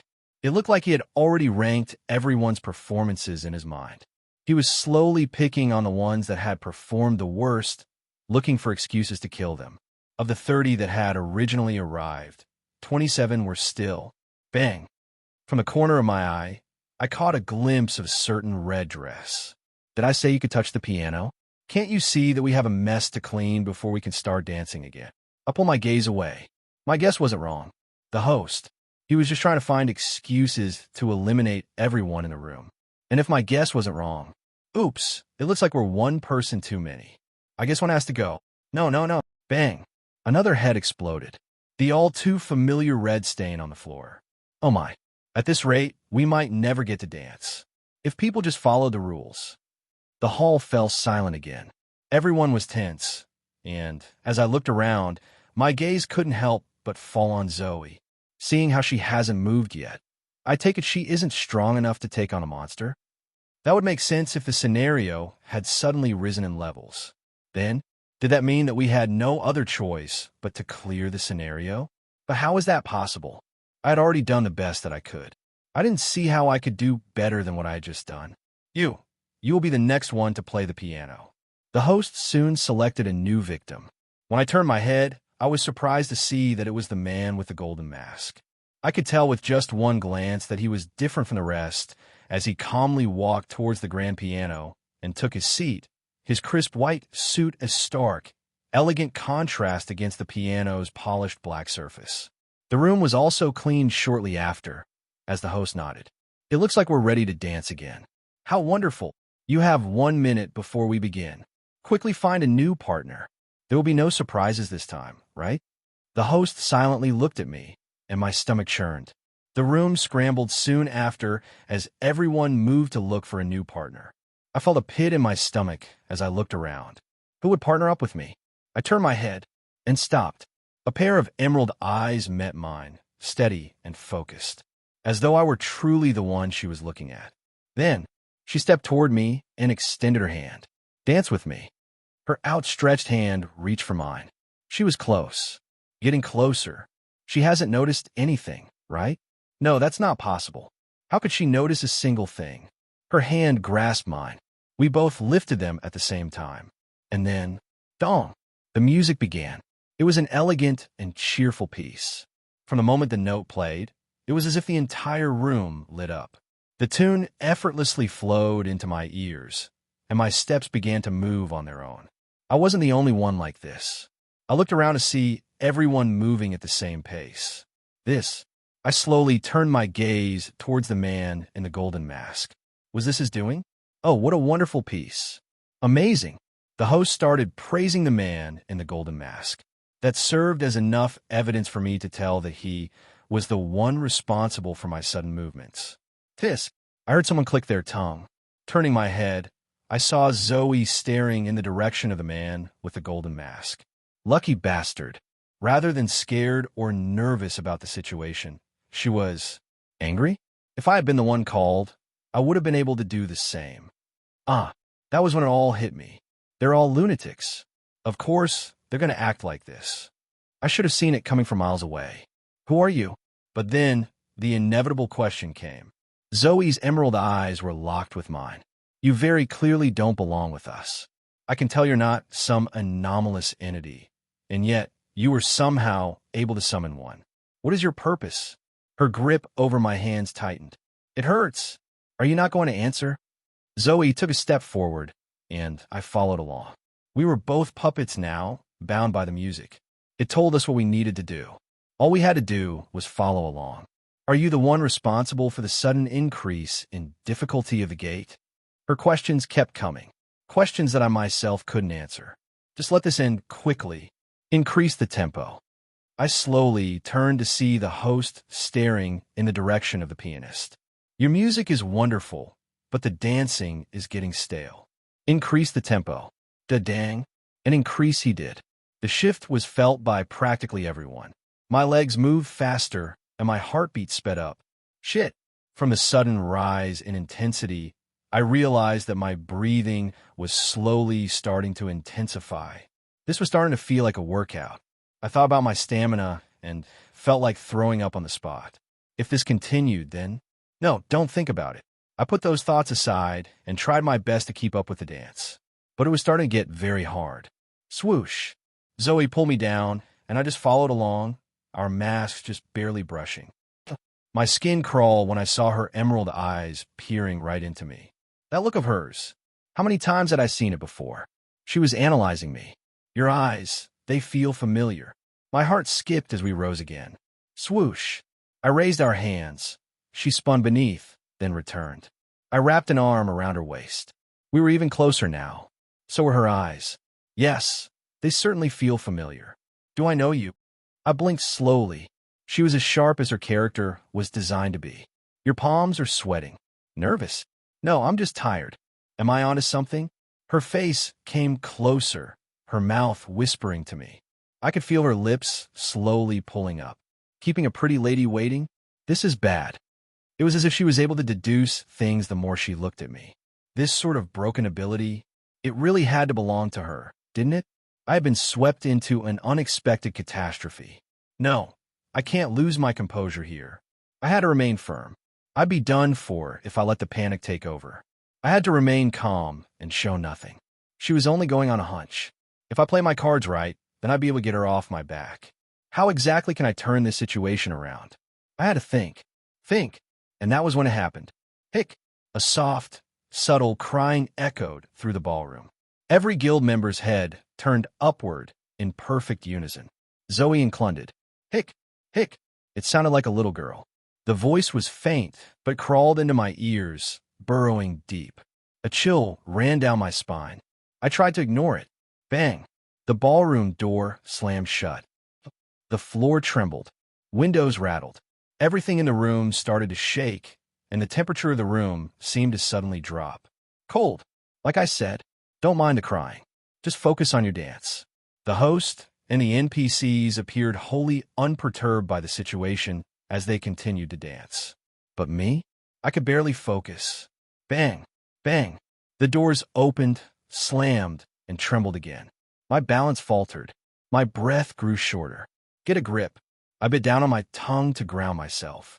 I thought I was holding it together, until I realized I was the only one struggling. Everyone else glided across the ballroom effortlessly, mask serene, movements fluid.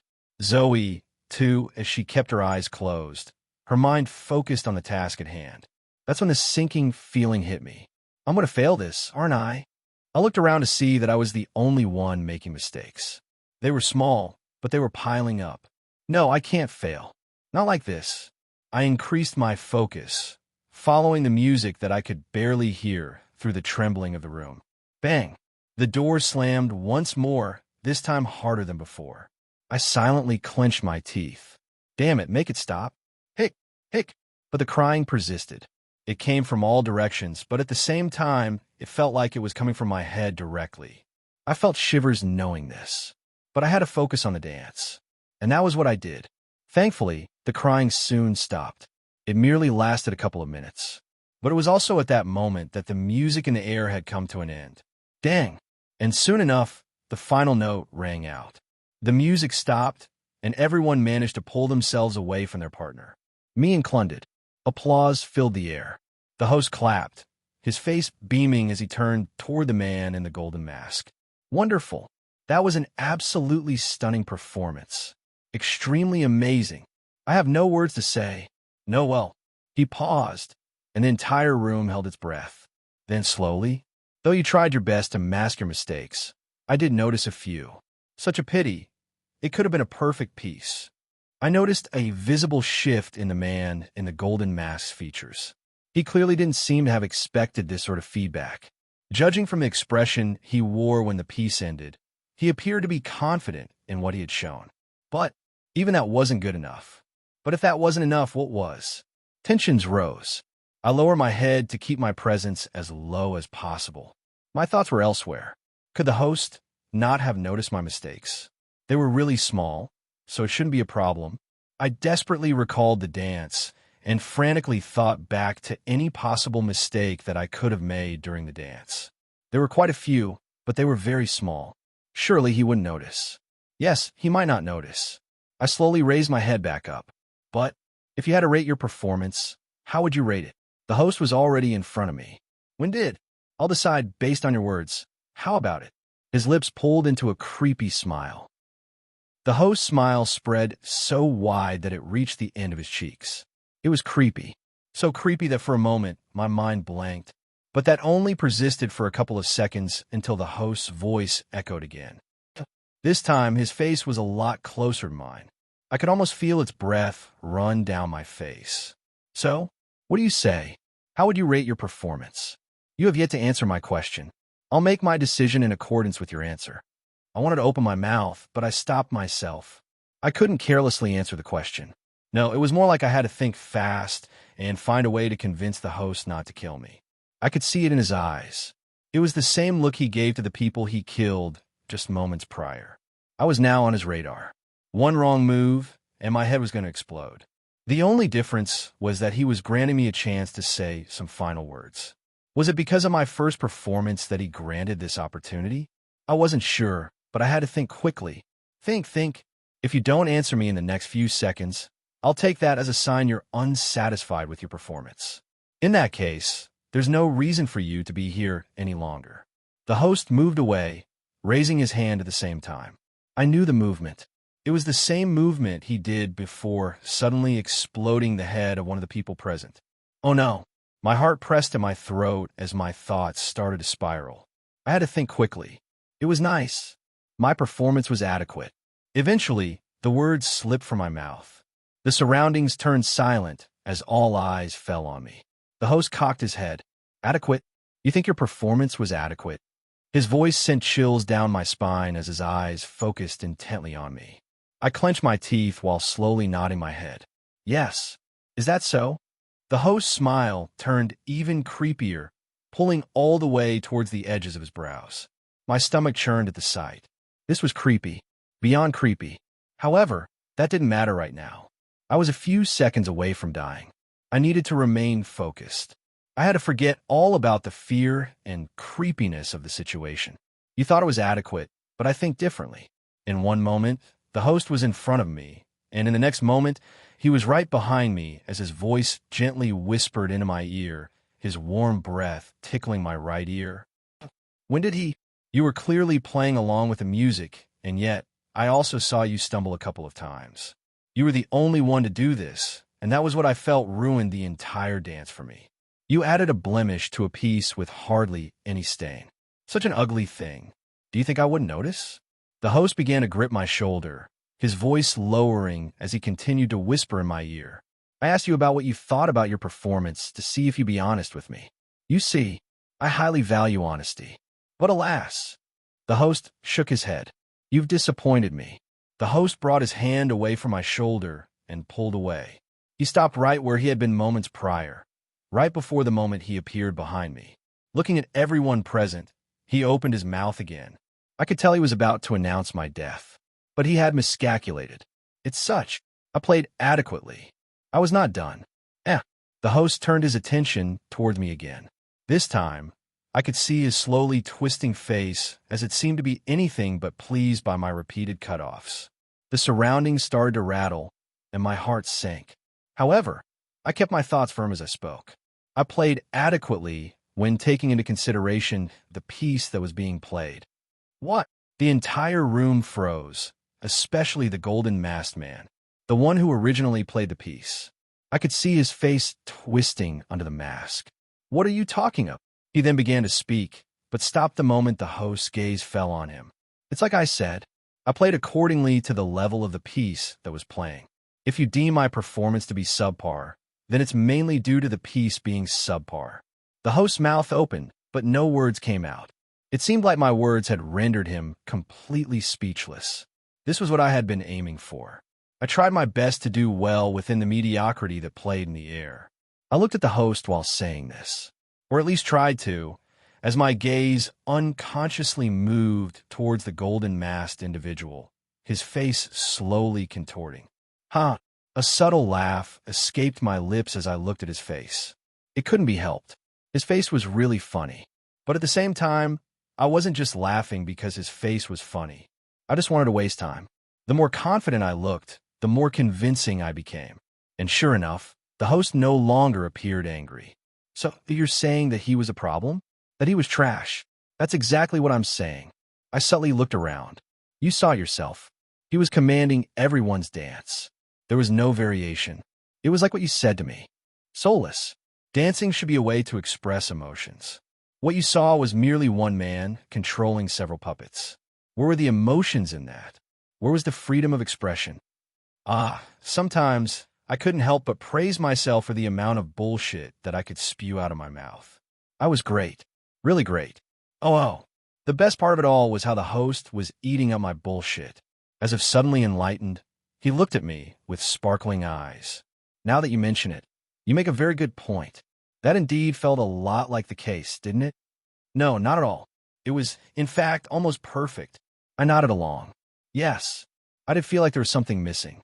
I thought it was you who ruined it, but it was in fact a fault with the piece itself. The host smacked his fist against his open palm. His joy was clear. I finally am starting to understand. Wonderful. How wonderful. The host began to thank me. I felt a heavy weight lift off my shoulder, but only for a brief moment. The joy was merely short-lived as the host's smile slowly faded as he looked at me. Thank you for your help, but, he sighed, that still doesn't take away from your mistakes. Wait. I felt my heart leap out of my chest as I saw the sudden change in the host's face. He soon began to raise his hand. Shit, I hope that. Why don't you allow me to perform instead? The host paused once again, his eyes focused on me. Not only the host, but everyone was staring with the same look. Zoe, especially as she stood not far from me. Perform? You? Yes. I subtly lowered my head while placing my hand over my chest. Since I said this piece was trash, it's also because I'm confident in my skills. I'm sure I will be able to play a piece that can satisfy you. The silence in the room persisted as the host's gaze fell on me. I held my breath as I felt his gaze. Was he going to accept? Was he going to reject it? Every second dragged on, feeling more agonizing than the last. But then, all right, I raised my head. The host was looking right at me. Show me your performance. I am curious to see what you deem to be perfect. I hope you can impress me. Of course. I pulled my hand away from my chest and calmly made my way toward the piano. The sound of my steps echoed loudly inside my head as I moved before eventually arriving at the piano and tracing my fingers across the keys. Dang! I touched one of the keys and a note began to play. Dang! I touched another key before sitting down, closing my eyes as I did. Then, slowly, I placed my hands over the piano. When I opened my eyes again, I found myself staring at my reflection in the polished surface. But there was something else. A figure, creepy, one that only I could see, with stitched-up eyes and mouth, standing right behind me. Gradually, it brought its lengthy fingers down, and I felt something brush against the sides of my neck. I took a deep breath. I blinked my eyes, and the conductor was gone. All I saw was my reflection as the world around me turned quiet and the lingering sound of the note I played drifted in the air. I wasn't worried that the host would kill me on the spot, just like he did with the woman in red. His curiosity wouldn't allow for that. You may start whenever. I hope that you don't disappoint me. I silently smiled while hearing the host's words. I wasn't worried about disappointing. That was the least of my worries. I knew that the moment I played, he'd show up. He was my worry. There's only one day left until our supposed meeting. I guess it won't hurt if we meet a little sooner. Dang. I pressed another key. This time, the note struck louder than the previous, lingering in the air for a longer period of time. I wasn't a beginner with the piano. I was no expert, but I was not bad at it. It was one of the few things I had been taught since childhood. Such a background was also what had helped me clear my first ever scenario.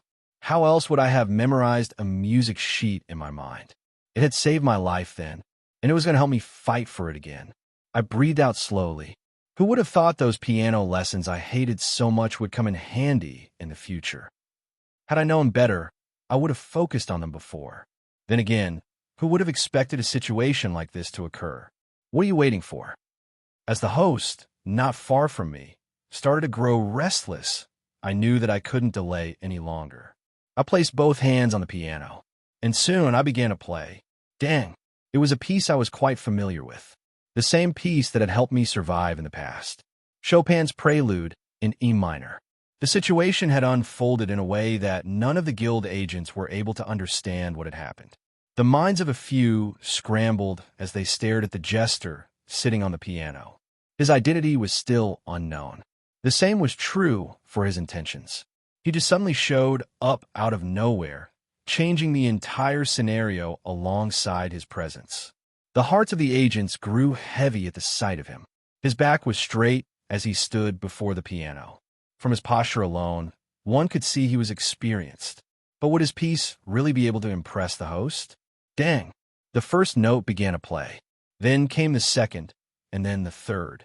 The jester's back remained upright as he continued at the piano, while the left hand carried a steady, almost funereal procession of descending chords. The right hand wove a sparse, pleading melody above. The room throbbed with the gentle strains of sound, rich and vivid in their sorrow, with subtle hints of melancholy threaded through every pause and progression. It was a simple tune, and yet it felt pleasing to the ears. But at the same time, it's nice, but I don't feel anything. The people around danced to the tune, but their dance was lacking. It was slow, almost too slow. This was no piece fit for a ball dance. Zoe's brows furrowed as she tried her best to match the beat of the music. Her eyes continued to fall on the enigmatic jester. Just what in the world was he thinking to play this piece? She only had to look once to see the host's slowly crumbling expression. On the other hand, not far from her, Tom's lips slowly pulled into a smirk as he stared at the jester. "And you call my piece trash? If his was trash, then what was this?"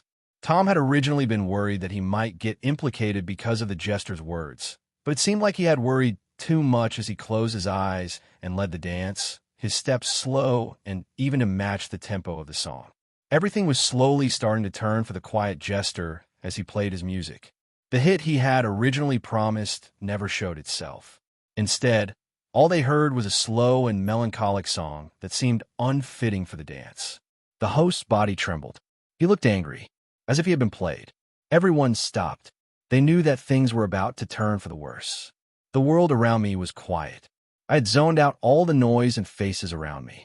The only thing I could hear was the soft melody of the piano before me. I could tell that I wasn't doing very good. The keys were playing perfectly. There was no mistake in any of the notes. And yet, I could tell that it was still lacking something. Emotions. It lacked emotions. That was what it lacked. Indeed, this piece was one that encapsulated grief, sadness, longing, and a sense of transcending these negative feelings. As things stood, I couldn't display such emotions. I fundamentally lacked the understanding of them in order to play this piece as it was intended. Right now, I was merely playing the notes, not the music. Dang! My skin prickled as I felt the host's gaze. I tried to swallow, but I found that I couldn't. Every hair on my body stood on end. I clenched my teeth and continued to play the piano. I was waiting for Is this really the best that you can do? Him, a croaky and sharp voice whispered in my ears. After all that criticism, you show me this? Slowly blinking my eyes, a figure stared through the polished surface of the piano. Its lips pulled up, its sewn lips stretching. The perfect piece you boasted so much about is this. It indeed was. But I never said I was capable enough of playing it. I was far from good enough to play it. If you're not good enough to play it, what gave you the arrogance to stand here and play it in front of everyone? The conductor spoke in my mind as though it could read my thoughts. No, it probably could. Regarding my confidence, I stared at the polished surface of the piano where the conductor appeared. He was my confidence. He was the reason why I decided to play the piano. Me? You think I'm going to help you? Yes. Of course I was sure. Surely a perfectionist like the conductor wouldn't allow for such a piece to be tarnished by me. Isn't that right? The conductor's smile slowly faded as he looked at me. I felt chills run down my entire body. However, I maintained my gaze on the conductor. This was my bet. Since I'm already about to die, I might as well risk it. What difference would jumping from one hell to another make? Since I was going to hell anyway, I saw no need to care about the way I died. I took a silent breath while staring at the conductor. So, are you going to help me or not? If there was one thing I understood after the first scenario with the conductor, it was that seeking perfection was a curse. Many strive to be perfect. The desire for perfection was a deep human trait, though the intensity and expression of it varied widely from person to person. Inherently, such logic was flawed. Even though people strive for perfection, nothing was ever perfect. Achieving perfection was almost impossible. Many understood this simple truth, and, as such, gave up when they got close to it. This is enough. To me, it's perfect, but there existed those who didn't believe in such a notion. People or beings who let their inability to reach perfection consume their minds and thoughts. Their reality, it was filled with nothing but anguish and despair, with just the singular thought of perfection completely consuming their minds, to the point of madness. The conductor was one such person. I stared at the reflection before me, from its sewn eyes and sewn lips. I didn't understand then, but I understand now. No voice could tarnish his peace. No sight could influence his sound. He sewed his lips and sealed his eyes, to hear the music all around, and to drown the world outside. The madness had reached a point of no return. All the conductor could think about was reaching perfection, his life driven by that one singular thought. I couldn't relate to such a thought process. I wasn't perfect. I neither strived to be perfect. I just wanted to live. I blinked my eyes slowly. That was a lie. I could relate a little. I thought back to the game I had recently developed and thought about all the reactions I managed to see on the internet. The screams, the police calls, the everything. I started to understand. The feeling of wanting to do more. Better. More perfect. Blinking yet again, I stared at the conductor's image before me. He didn't say anything while he looked at me through the polished surface of the piano. I was starting to understand better, and unknowingly, my back began to hunch over. I didn't really understand why. Dang. But as I played the next note, something about it felt different. It felt crisper, sharper. My finger twitched. I felt a certain pain settle into my chest. I raised my head to look at the reflection on the piano. The conductor was there, his baton in the air. When did? A long breath escaped my lips. The twitch of my finger persisted as I played the next note, its sound expanding further throughout the room as it lingered for a few seconds longer. That sound, it sounds so good. I silently swallowed my saliva. My mouth was strangely dry as I looked at the keys before me. I wanted to hear it again. I wanted to hear the same crisp sound from before. And so I tried again. Dang.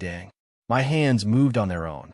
They danced across the keys, pressing down as the notes echoed in the air. Ho! My chest trembled as the notes drifted in the air. Staring at the reflection before me, the conductor waved his baton. He was conducting my piece. Dang! I began to follow his lead. My back hunched further while my hands started to tense. The more I played the music, the more I started to feel my hands become light.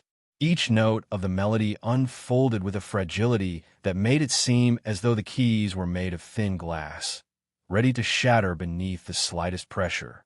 I started to be afraid of making any mistakes. The mere thought of pressing too hard made my heart ache. It made my mind swirl with all sorts of thoughts, consuming it. The more I played, the more I understood. The reason for the conductor's perfectionism was to feel complete. Within the emptiness inside the minds of others, perfection was a means to fill the void. It was a means to give purpose, to give proof of existence, because only those who achieve perfection could be written in the history books, acknowledged. And that was all the conductor really wanted. He wanted to be acknowledged. So let me do that for you. Dang. I once again added pressure to the keys as the notes dragged into the air with even more force and sharpness. The conductor remained in front of me, his baton waving slightly. I followed its lead. The conductor knew which tempo and rhythm I had to follow in order to strive for perfection. The dong. My hands moved fluidly, pressing onto the keys with steady precision. I felt sweat drip down the side of my face as I played the piano. The closer I got to the ending, the heavier the weight on my chest. I couldn't mess up. I had to be perfect. I felt my breathing quicken as those thoughts entered my... But as if possessed, my hands continued to move, their movements becoming even more fluid. The world around me had long faded. The only thing was the piano in front of me and the conductor standing not far off, as a certain darkness embraced our surroundings. I continued to play. My movements were swift, my execution seamless, and most importantly, I was perfect. Dong. But, no, this isn't enough. Something didn't feel quite right about the situation. I looked towards the keys in front of me and the conductor in front. Something was missing. But what? What exactly was it missing? The answer came to me shortly after as I paused and looked around, the darkness around me fading. That's when I saw it. The faces of everyone around the ballroom, directed towards me. Not a single person was looking at me, and none of them were dancing. Ah, I see. Dong. I pressed down on the key once more. It was them. They were the missing piece to my perfection. The ones to acknowledge it. My audience. With the exception of the melody coming from the grand piano in the ballroom, the surroundings were quiet. Everyone's gaze was fixed on the jester by the piano. The dance had long stopped. In that moment, it felt that any extra noise would tarnish his peace. Nobody dared to make a sound. But at the same time, their expressions couldn't help but change as they saw the changes happening to the jester as his back grew more and more hunched, his hands curling, and his shoulders rolling. The sight was sickening to watch. But at the same time, nobody could tear their gaze away from him. Just what is he doing? Why is he acting like this? He's a freak. Their stomachs churned as they stared at the host, who was blankly staring in the direction of the jester. His reaction said it all. But it wasn't like this at the start. At first, the piece felt normal, boring, but something about it changed halfway through. It was during the same time that the jester changed, as something about the notes that played in the air felt entrancing, mind-numbing. Zoe struggled to keep her eye away from the jester. All of a sudden, she recalled her previous words. Your palms are sweating. Nervous? Am I onto something? They felt laughable now. Nervous? No, the opposite most likely. He was probably excited to display this before them. Dang! And with each note that struck, her mind grew more and more blank. She couldn't extricate her gaze from him, and in that moment, it felt as though the world centered around the jester. They were merely spectators to his world, to his piece. And then, dang! The last note struck, gently spreading throughout the ballroom. The silence dragged on as everyone stopped moving. All thoughts were blank as the note lingered in the air for a few seconds after the last key was pressed. They only snapped out of it when the note finally faded, and they raised their hands to look at the jester. What is? It was also in that moment that they saw it. The long and slender figure that stood on the opposite end of the grand piano, its slender arms resting onto the top as its sewn eyes and mouth stared directly at the hunched jester, who slowly raised his head. And soon, their eyes met. Under the stares of everyone in the room, the jester stood up from his seat and looked at everyone watching. Everyone was staring at him, acknowledging him. This was the perfect piece. His perfect piece. He bowed. The ballroom was silent. All eyes were on the jester as he slowly bowed to them. Behind him stood a tall, slender figure dressed in formal black, nearly half a body taller than him. Its elongated arms hung low, thin fingers grazing the polished floor. Its eyes and mouth were sewn tightly shut. The sight of the two felt extremely contrasting. One large and one small. And yet, surrounded by everyone, it created a picturesque scene. It was chilling, and nobody dared to move as they took in the sight before them. No, it was more like they couldn't move. A strange pressure emanated from the figure standing behind the jester. It weighed heavily over the entire room, and it made it impossible for anyone to move. What is that? That's... The eyes of many shook under the presence of the strange creature. Experienced as they were, they all understood the moment its presence was felt that this was no regular creature. It was an extremely powerful, anomalous entity. Just its presence alone made it impossible for them to move. They felt suffocated, and yet the only one that seemed completely unaffected by the strange creature was none other than the jester. Raising his head back up, the jester looked around the room. He took in their gazes, basked in them, and then he slowly turned his attention towards the host. Talk! His step shattered the silence. Under the watchful eyes of all those present, he moved towards the host, stopping right before him. So, his voice, deep and slightly hoarse, cut through the silence. My performance? Was it satisfactory? The host just stood there, his mind and expression blank. For the briefest of moments, he almost seemed overwhelmed as he took a step back. But that didn't persist for long, as he soon recollected himself. Satisfactory? The host looked around before suddenly bursting out in a wave of applause. That was more than satisfactory. Wah wah. The other members began clapping alongside the host. The jester basked in the claps as they persisted for several minutes. There are no words that I can use to describe what I have just witnessed. It was as you said, it was the peace that mattered. I apologize for doubting you. The claps once again returned. This time, they were louder than before, with those from the guild being forced to join. One could notice the faint hits of respect the host had for the jester as it spoke. It took several guild members by surprise, but only for a brief moment, as they soon saw the host take a step to the side. Clank! The large doors of the ballroom opened. That was a fantastic piece, and you have truly impressed me. For playing such an amazing piece, I gift you this.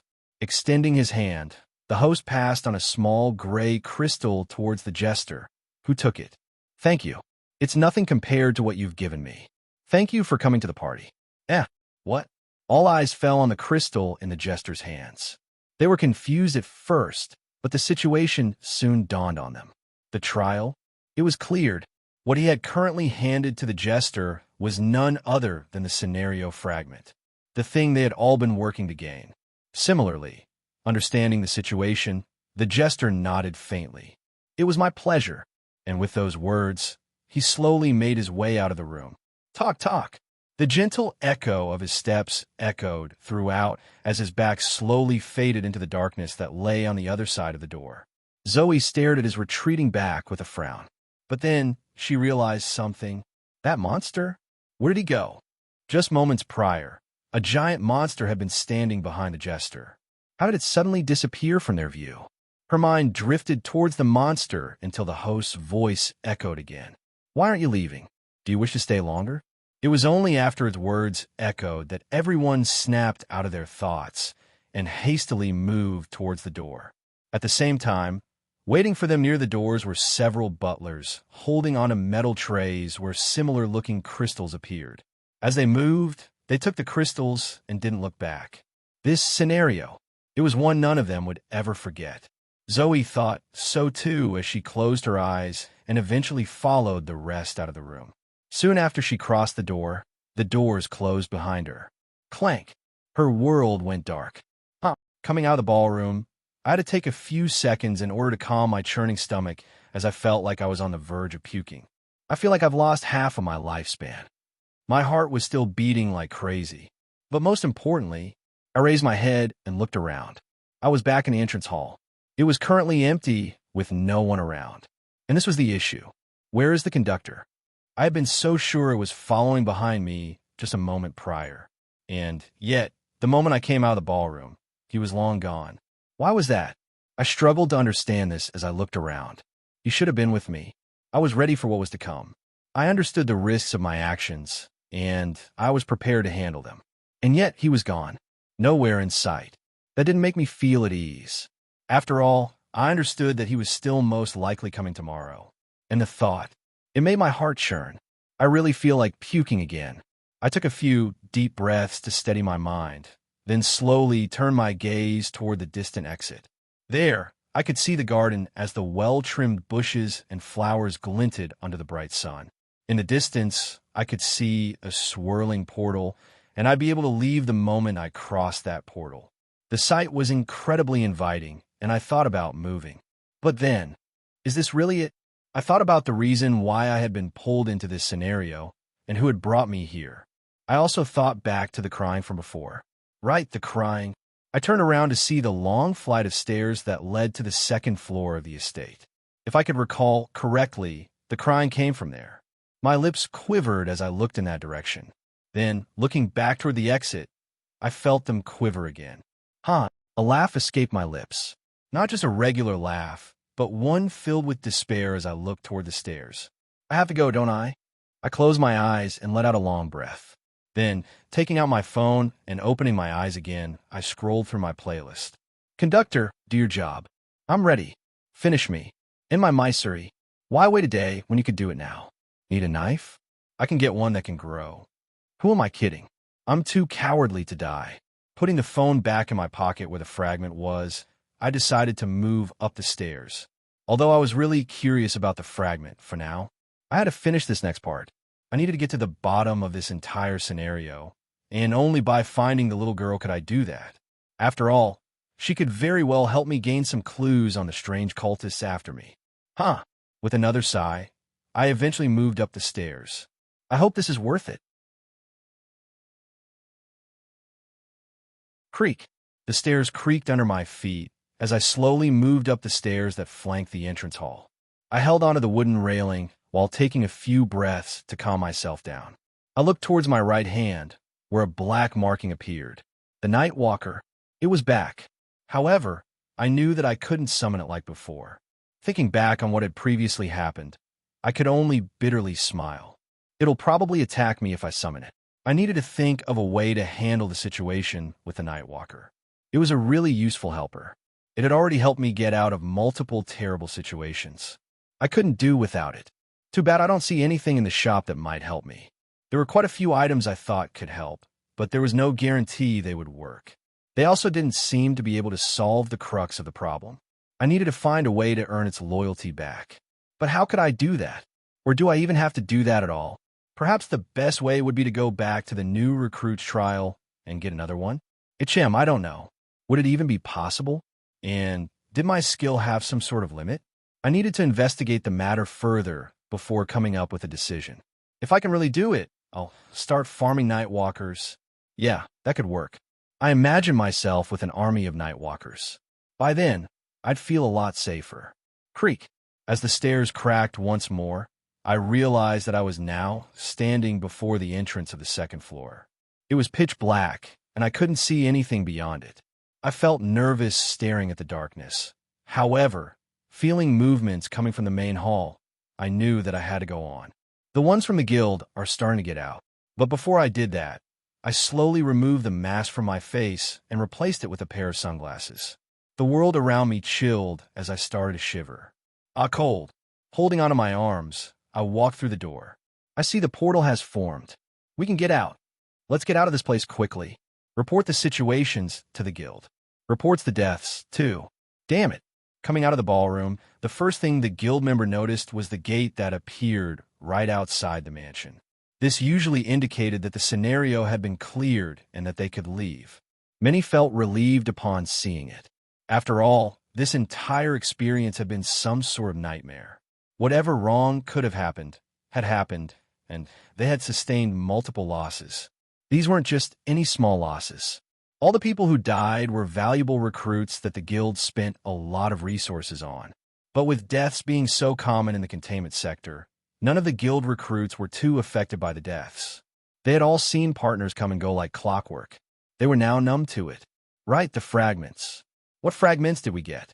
Recalling the fragments that they had received from the host right before leaving, several people checked. That was when they took a look at the long crystals in their hands, staring at the swirling gray cloud within the crystal. A fragment of conceptualization? That's pretty good. I got the same. It looks like they're all the same. Coming out of the ballroom, Zoe similarly looked at her fragment. She also had a fragment of conceptualization. That's not really what I need, but I guess I could trade it off for some points later. The crystal was useless to her. It didn't suit her decree at all. There existed several decrees, with 17 the number that was currently known. The fragment of conceptualization was for those who followed the conceptualization decree, as in those who could will imagery into existence. Such a decree was rare, but also extremely useful. Many squads tended to bring at least one who followed the conceptualization decree with them. There were many times when a certain item could help the team clear scenarios. From ropes, radios, and so on, they were essential for many teams. In fact, Zoe's current squad had one such member. It was just a pity that the current scenario made it impossible for them to act. Everything happened so fast and abruptly that it was hard to do anything at all. Zoe thought about the current scenario and shook her head. Her team composition ended up not being the right one for the scenario. Kyle, with his temporal decree, would have been rather useful. Added with her elemental decree, or to be more precise, light one, she felt that the two would have been able to clear the scenario alone. Her specialization of the light element within the elemental decree was also the reason that she needed fragments of light in order to reach the next order. But it wasn't all bad.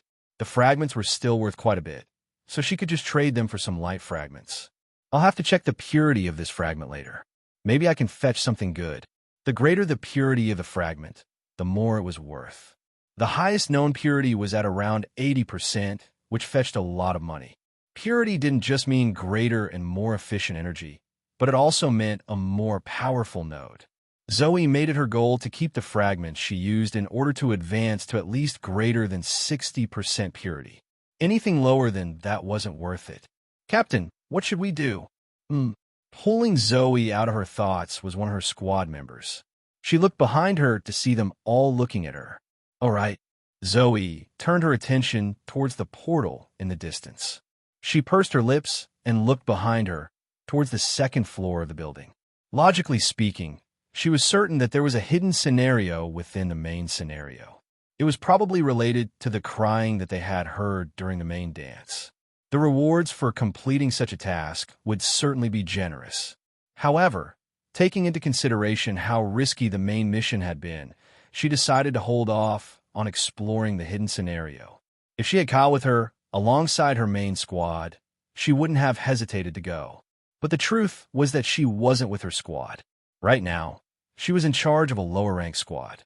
The scenario had also grown considerably more risky. She didn't know if the same was true for the hidden quest. Zoe couldn't afford to take the risk, and as such, let's go. She decided to abandon all thoughts regarding the hidden mission. At the same time, she looked around to see if there were any signs of the jester, but he appeared to have long left the place. Moving with her squad, they all walked towards the distant portal and paused before those from the Ivory and Crownfall Guild. Her eyes paused on Tom and the other team leader before she shook her head.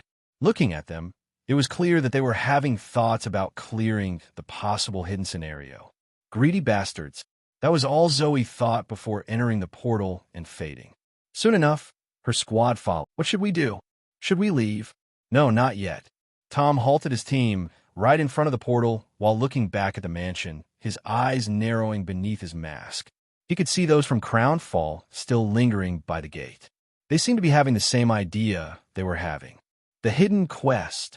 Indeed, while the main scenario was fully complete, there was still a hidden scenario that could be completed. Hidden scenarios were generally quite rare, and they tended to be provided with abundant rewards. Knowing this, How could they decide to go back? It would be such a waste. Squad leader, those from Severed Stars are leaving. Pulling his gaze away from the main building, Tom turned to look at the guild members of Severed Stars as they slowly moved into the portal and entered it. His brow rose for a brief moment. They're leaving? Just like that? They weren't going to try the hidden scenario? Huh. A small laugh escaped Tom's lips as he looked at them. As expected of them. This was the difference between their guilds. This was the gap between a king-grade guild and a queen-grade guild. They took risks and weren't cowards when opportunities presented themselves to them. This is why she should have joined Ivory instead of that crappy guild. Tom shook his head. He knew Zoe quite well. The two of them once belonged to the same training academy. Zoe's scores were higher than his, but in the end, she ended up choosing Severed Stars instead of the other king-grade guilds. As a result, the gap between the two started to diminish, until now, as Tom felt confident that he had finally surpassed her. But as if his thoughts weren't enough proof, what he had just witnessed was all the proof that he needed as he shook his head while turning to look at his own team members. Don't bother with them too much. It's good for us that they're leaving. That means we'll get more rewards once we clear the scenario. Tom stepped out of his group and retrieved a specific device he could use within the gates. It was quite an expensive device, each call costing quite a fortune. However, taking into consideration the current situation, he felt compelled to make the call. He had to ask his guild about the scenario before proceeding. And that was exactly what he did. The world was dark, at the very least at first, but then the glasses activated and the scene sharpened into view. A long corridor stretched ahead, a deep red carpet unfurling beneath my feet, guiding the way toward a partly open door. From within, a warm orange light spilled out. Light? I felt my body tense slightly at the sight. Am I seeing things, or? I gradually removed my glasses to make sure, and sure enough, the light still appeared to spill out from the slightly open door in the distance. I licked my lips while staring in that direction. But then, clank, clank, I suddenly started to hear sounds coming from behind the door. It sounded like faint chattering, mingled with the delicate clatter of thin metal. It was hard to describe, but I didn't really have a good feeling about the situation. Nonetheless, I still decided to move and get a closer look. Don't panic. Remain focused. You need to keep calm if you want to clear this scenario. With each step that I took, my heart pressed tightly against my chest. I had to remind myself over and over again to remain calm. I couldn't let the fear take over my mind, even though I wanted to do nothing more than run. You've already just faced a conductor who will probably hunt you tomorrow, a strange host who is still downstairs, a strange creature that thrives in the dark and that will kill you if you summon it again. Air. Maybe, just maybe, I was making things worse for myself. No, I really was. Shit, I want to puke. I swallowed, the rising nausea clawing its way up from my gut, and stepped closer to the door, inching my head forward to peer through the narrow opening. That was when I saw it. What in the... A large dining room. A long table ran down its center, covered in a pristine white cloth, too white, like bleached bone. Candles flickered along its length, casting long, twitching shadows over neatly arranged plates and wilting flowers. A chandelier sat on top, its crystals reflecting the flickering flames of the candles beneath. Paintings, faces blurred, smeared, or turned away, hung crookedly on the walls, while at both ends of the room were large wooden doors, closed completely shut. But what froze me, what buried a cold needle in my spine, were the four figures seated at the table. They sat upright, eating and conversing in muffled tones, forks tapping against plates, producing the familiar clinking sounds from before. Servants glided between them, slipping in and out of one door without a sound. And every single one of them lacked a face, just blank skin where features should be, as if they had been erased. Still they chewed, still they spoke. Somehow, I had to take a deep and cold breath upon seeing the sight. What in the... I couldn't tear my gaze away from the sight before me.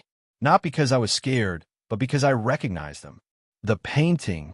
Indeed, they were the same four people from the painting beneath. It was just that they lacked faces. The only reason I could tell was their clothes. They were exactly the same as the painting. Could they be the owners of the estate? If so, click. A strange, dry click broke through the silence, followed by the sound of a fork clattering to the floor. All their heads snapped toward the noise, their blank eyes locking on the fallen utensil as it skittered across the floor until it stopped in the same direction as the door I stood behind. My heart reached. Swoosh! And I immediately pulled away, moving away from the door as I held onto my beating heart. A strange silence followed shortly after, one that felt entirely suffocating as I took several steps back. Did they notice? Why is there no sound?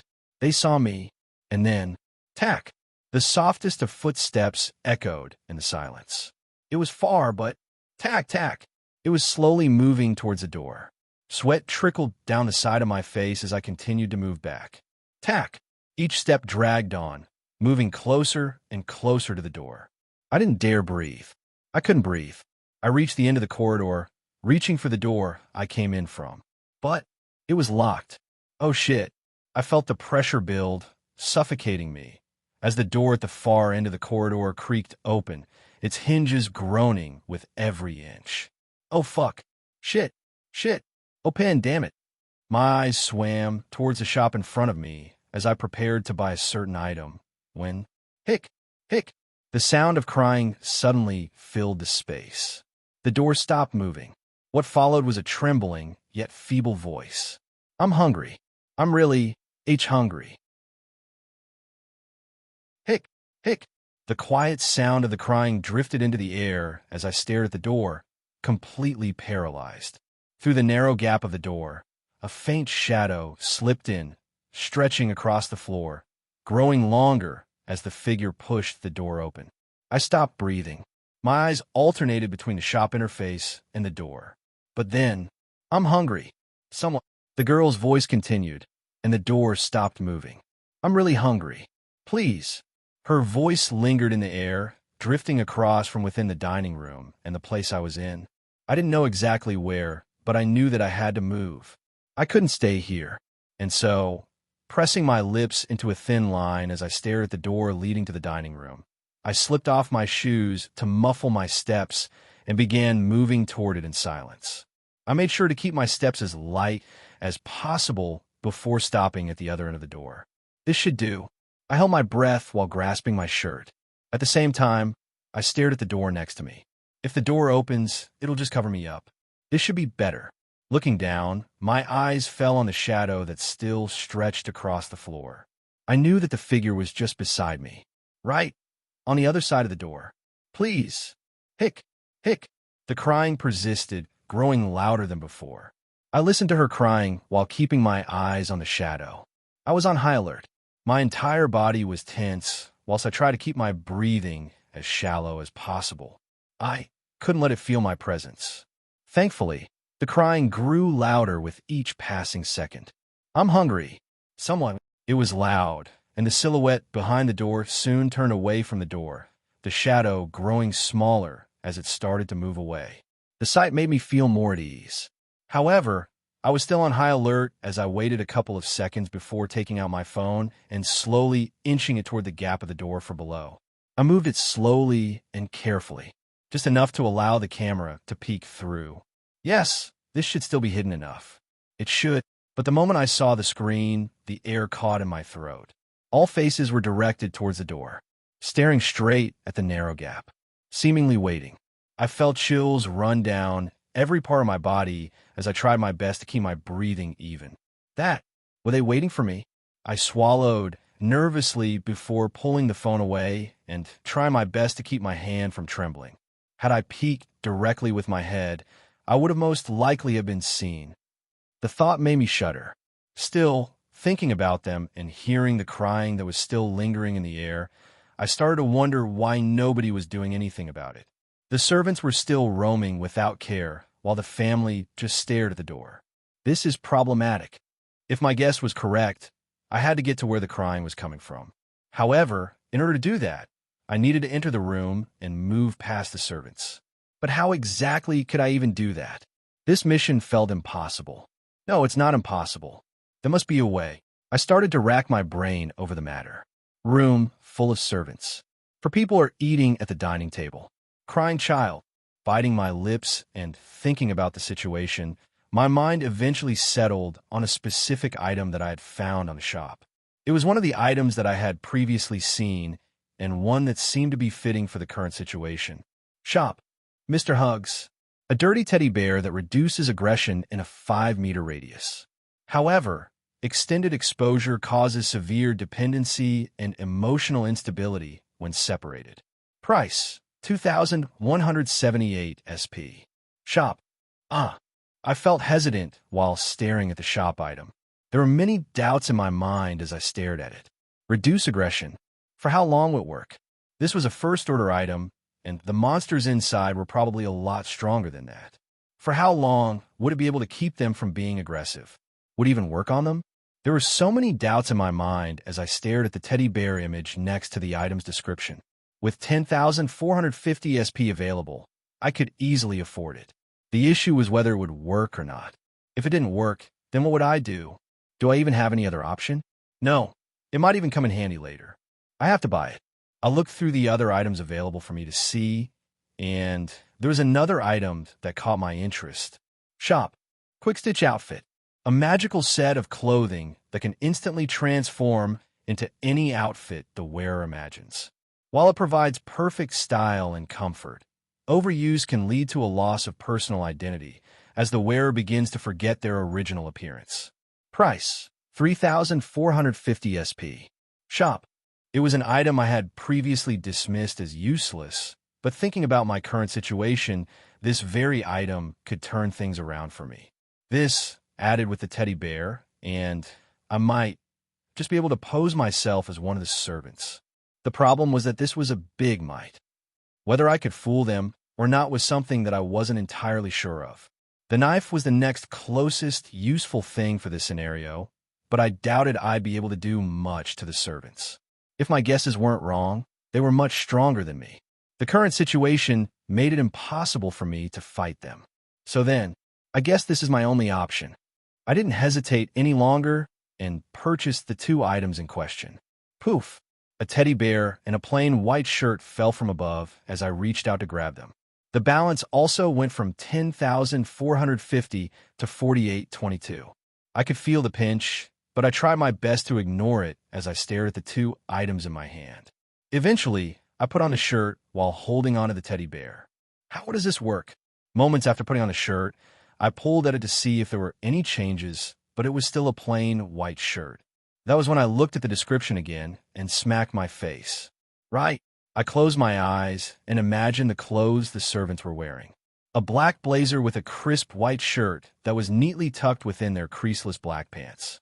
The moment the image formed in my mind, something shifted, and when I opened my eyes again, my clothes had changed. It worked. I looked down at the blazer and shirt, identical in every detail to the servants' uniforms. Then, holding onto the teddy bear, I took a deep breath before turning my attention towards the door. This better work.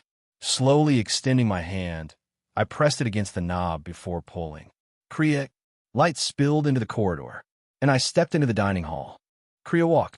The creaking of the door echoed through the silence as I stepped into the room, the light spilling into my eyes, blinding for a moment as I adjusted. The bright lights were immediately overpowered by a heavy, suffocating stench, one that clung to the air, a rotting one. Immediately, my nose scrunched up upon smelling the air. What is this smell? The smell was sickening, and it made me want to leave. But those thoughts quickly faded as I looked ahead and saw all the faces turned in my direction. Everyone, every single person was staring at me. My legs nearly locked on the spot upon seeing the sight. I clung to the teddy bear in my arms with even more force.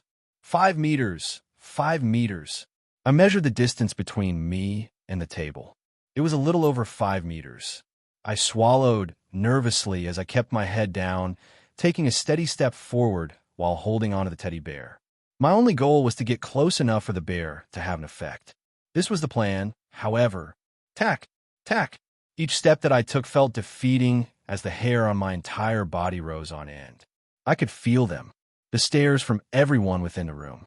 Not a single person was looking away, and I unconsciously clenched the bear with even more force. Just keep walking. Don't mind the stairs.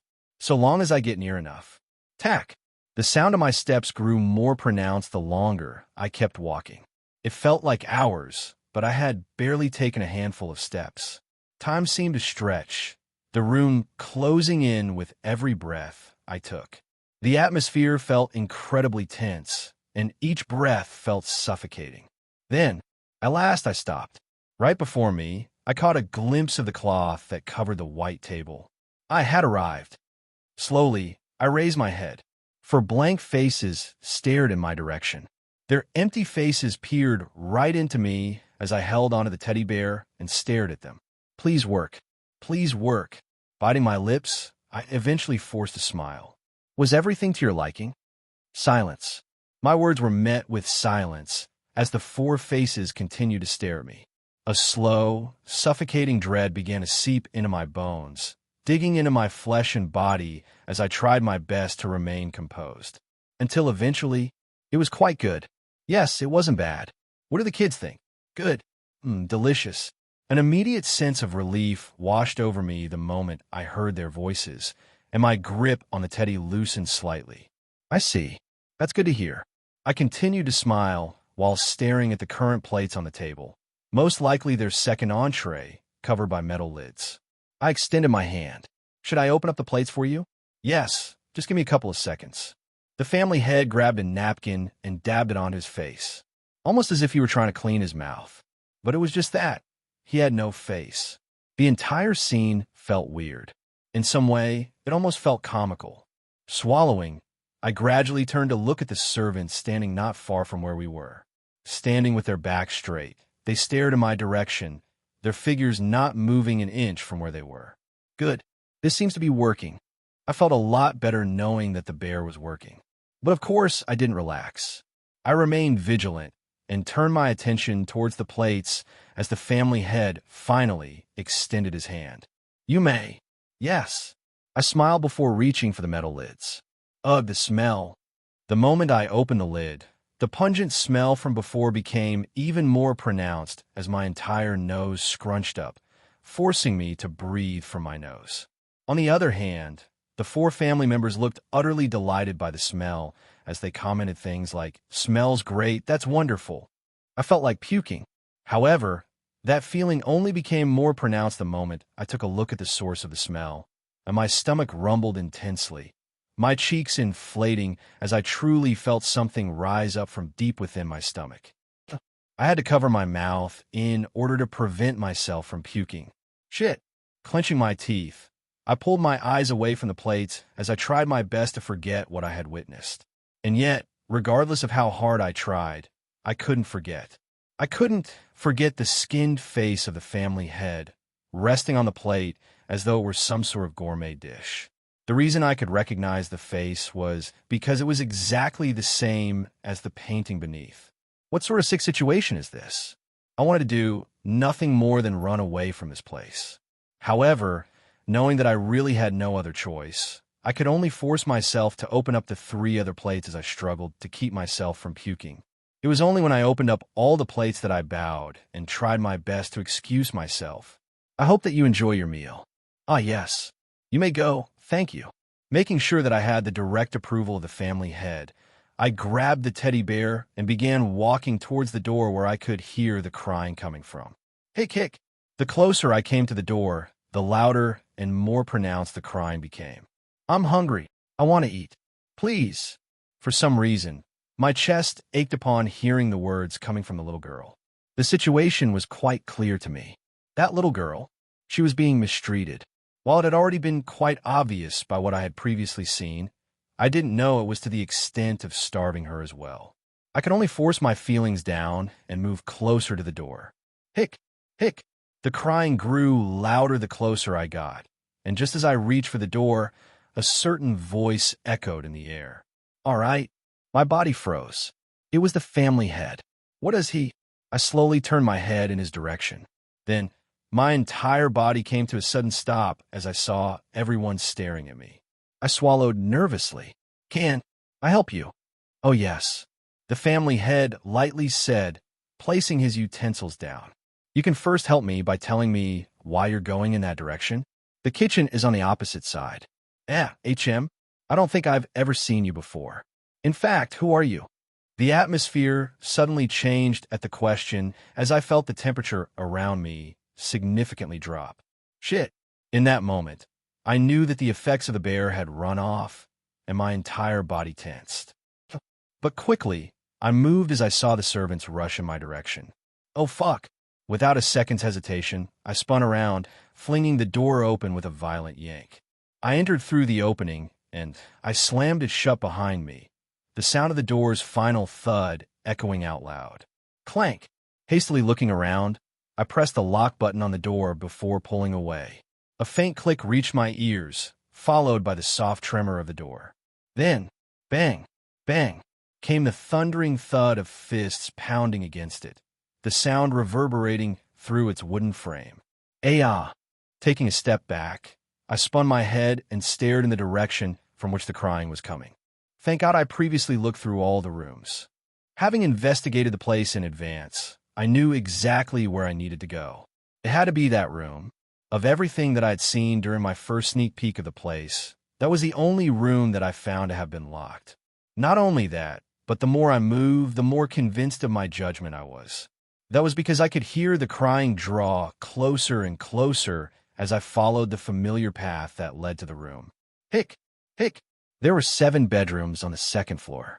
Each room was connected to another in some way, with the room I was looking for located near the master bedroom. Here, the place was enormous, and even though I knew where to go for brief moments, I almost found myself going the wrong way. Thankfully, I redirected myself to the right path. There was only one problem, however. Where is he? Where did he go? Yes, I was currently being chased by multiple faceless servants. This feels like déjà vu. It reminded me a lot of the time when I was being chased by those strange cult members as I ran around the abandoned museum. This time, however, there were no cops to help. No night walker either. The only one I could rely on was myself. As such, overhearing the voices of the servants, I picked up my pace while making sure my steps made no sound. Holding onto the teddy bear, I surveyed my surroundings. I was currently walking inside one of the bedrooms that seemed to belong to one of the children. The room was quite big with a large bed sitting in the middle, a lot of toys, alongside several wooden furniture pieces that I thought were perfect hiding spots. Should I hide? I shook my head shortly after. I didn't know the number of servants that were chasing me, but I knew that there were quite a few of them. The number was also probably increasing, meaning that I couldn't afford to waste time hiding while waiting for them to leave. Therefore, staring at the furniture, I could only dismiss it and reach for the door. Feeling the cold touch of the knob, I yanked the door open, ready to rush forward when my eyes widened in shock. A faceless figure stood before me, holding a knife, its blank features staring straight through me. I froze. Shit. Found you. The servant wasted no time. It lunged forward, the knife slicing through the air toward me. I reacted just in time. Wah! I scrambled back while waving my hand as a shadowy figure appeared right in front of me. Eek! A screeching sound echoed right after as the knife plunged into the night walker as its hands reached for the servant, grasping onto its face. Go! I didn't waste a single second. Seeing the situation turn like this, I dashed past the servant and night walker before turning back and kicking with my foot. Bang! The servant stumbled forward while the night walker continued to cling to it. I didn't look back and closed the door right after. Clank! H-A-A! My breath came in ragged gasps, sweat dripping down my forehead. I couldn't stop thinking about what just happened. I might really need to consider getting a replacement for the night walker. If it already hated me before, right now it probably wanted to do nothing more but kill me. I could only silently pray for it while thanking it for its sacrifice. It had yet again saved my life. Who? I exhaled and glanced around, my eyes slowly adjusting to the dim light. And then I saw it, the door that I had been looking for the entire time. Hick! The crying was louder than before. It was hard for me to ignore as I unknowingly started to shiver. Besides the crying, the surroundings were strangely quiet. The air was dusty, and the world around me felt colder than ever. I clutched the teddy bear tighter and walked toward it. I wasn't sure what to expect, but I knew this was the key to finishing the hidden scenario. I didn't even try to consider that it was locked like before. I didn't care if it was locked. I just have to get the little girl to open the door for me in case it's locked. Holding my breath, I walked toward the door, my heart pressing tightly against my chest as I tensed up the closer I came to the door. I couldn't hear a single thing besides the muffled crying of the little girl. The servants who had been searching for me moments prior almost seemed to have vanished in a thin air. Why was that? I was confused, but I pushed those thoughts aside as I reached for the knob. I'm really hungry. And the moment my hand touched the knob, the crying stopped.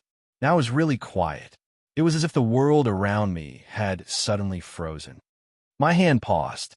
However, it was only for a brief moment before I grabbed onto the knob and pulled. Clank! The door swung open, revealing a small girl sitting on a bed, dressed in a fine white dress.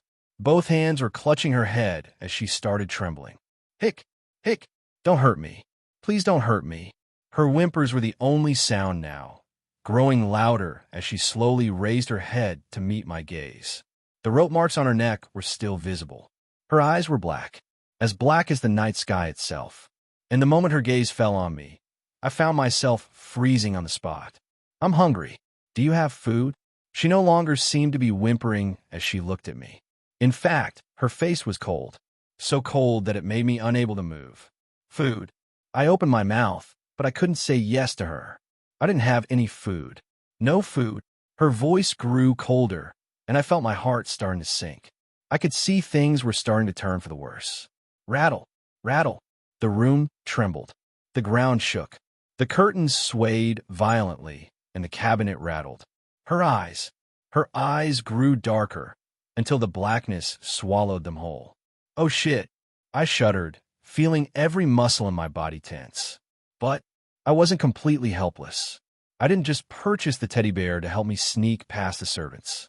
There was another reason for it, and that reason was right before me. Gradually, my mouth parted as I began to speak. I don't have food. I began slowly, but I have something else. Something else. The rattling stopped, and the little girl looked at me. I held my breath and stepped forward, offering the teddy bear in my hands. A teddy bear. The moment I showed the bear to the girl, everything froze. The rattling, the shaking. I could only watch her, heart pounding, as her black eyes remained fixed on the teddy bear, unblinking. She might not want it, but for now, it's enough to stop her. The bear had such an effect, and this was all I really wanted as I took a step towards her. Do you like this? It looks cute, doesn't it? I gave the teddy bear a small shake, my eyes scanning the room. It was almost empty, the bare essentials filling the place. A bed, a wardrobe, a small desk. The room felt more like a spare closet than a bedroom. Nothing more. It was also a lot smaller than the other bedrooms that I had crossed in order to get here. This felt more like a spare closet that had been turned into a bedroom. Bear. The little girl tilted as she looked at the teddy bear, her large eyes blinking. I smiled before moving closer to her. Yes, teddy bear. The small details, along with everything I'd heard, told me all I needed to know about her situation. As I stepped closer and slowly leaned in to meet her gaze, I brought the bear closer to her. Touch it. I can. She looked hesitant. No, not just hesitant. She also looked scared.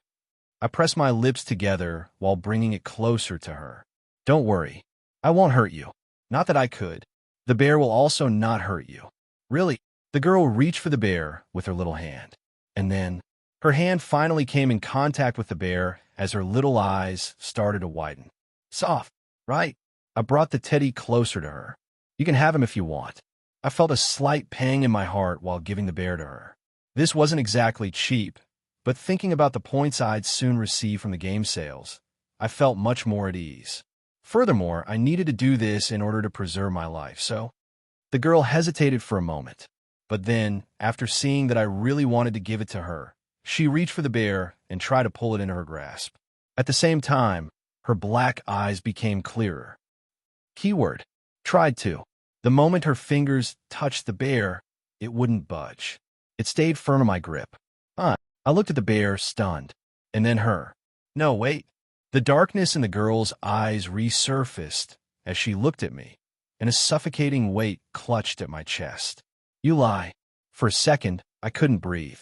Her gaze pierced through me in a suffocating manner. I struggled to recover my breath. No, I'm not. I tried to push the bear to her while letting go, but I realized that I couldn't. My hands, they refused to let go of the bear. Shit. I suddenly remembered the description of the bear, and my stomach sank. Rattle, rattle. Once more the surroundings shook. The room trembled again. The curtains swayed, and the sound of footsteps outside the door grew louder, heavier. The servants, they were coming. I bit my lip while staring at the teddy bear in my hand. Let go. Let go. I felt a rush of anxiety. Never in my life had I thought my survival would depend on something as simple as releasing a teddy bear. And yet, here I was in that exact same situation. Rattle. The rattling grew more prominent, and the sound of the steps coming from behind became even more rushed. My heart raced out of my chest, the beat drumming loudly in my mind. Bah! Thump! Bah! Thump! But even despite my best attempts, my hands refused to let go of the bear. It was as if they were glued to it, refusing to let go. I glanced at the door. The servants were getting closer. I had no choice. In desperation, I bit down on my tongue. The moment I did, pain shot through my mouth like fire. Fuck! Fuck! Fuck! Fuck! I didn't hold back. I bit harder, my face contorting in pain. But in that same instant, the rattling stopped. A soft, almost innocent giggle echoed in the stillness. The footsteps stopped. I turned my head. There, on the bed, the girl was playing with the teddy bear. Her black eyes, which were previously fully black, were starting to clear, and she looked almost happy. Her laugh was light, like something that hadn't come from her in a long time. For a brief moment, I forgot about the pain in my mouth. The sparkle in her eyes was like that of someone who had found something that they had never seen before. It was almost as if this was the first time she had ever played with a teddy bear. Perhaps that's really the case. I glanced at the servants by the door, their faces obscured, their bodies like shadows. I could feel them there, waiting, but they didn't move. This place, the reason why they don't have faces. It clicked. This was a reconstruction of her past memories. The servants had no faces because she couldn't recall any of them, and the same applied to her parents, who appeared only as hollow skins laid out on the dishes. In that sense, she was the key to everything. Do you like it? And as I asked that simple question, I saw her looking at me again. The darkness in her eyes was still present, but it was a lot less than before. I met her gaze while she met mine. Eventually, squeezing the teddy bear tightly, she nodded her little head. Yes. Is that so?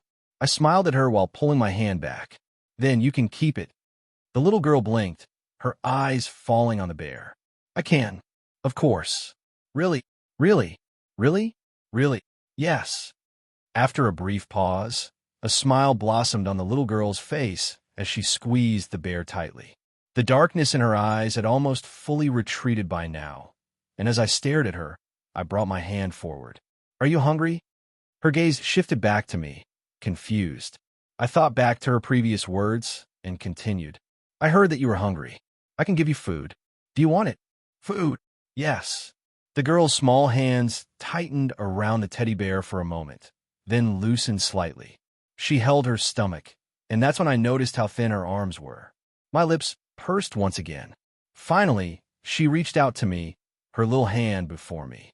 I opened my lips, but soon closed them as I reached for her hand. It was cold. Let's go.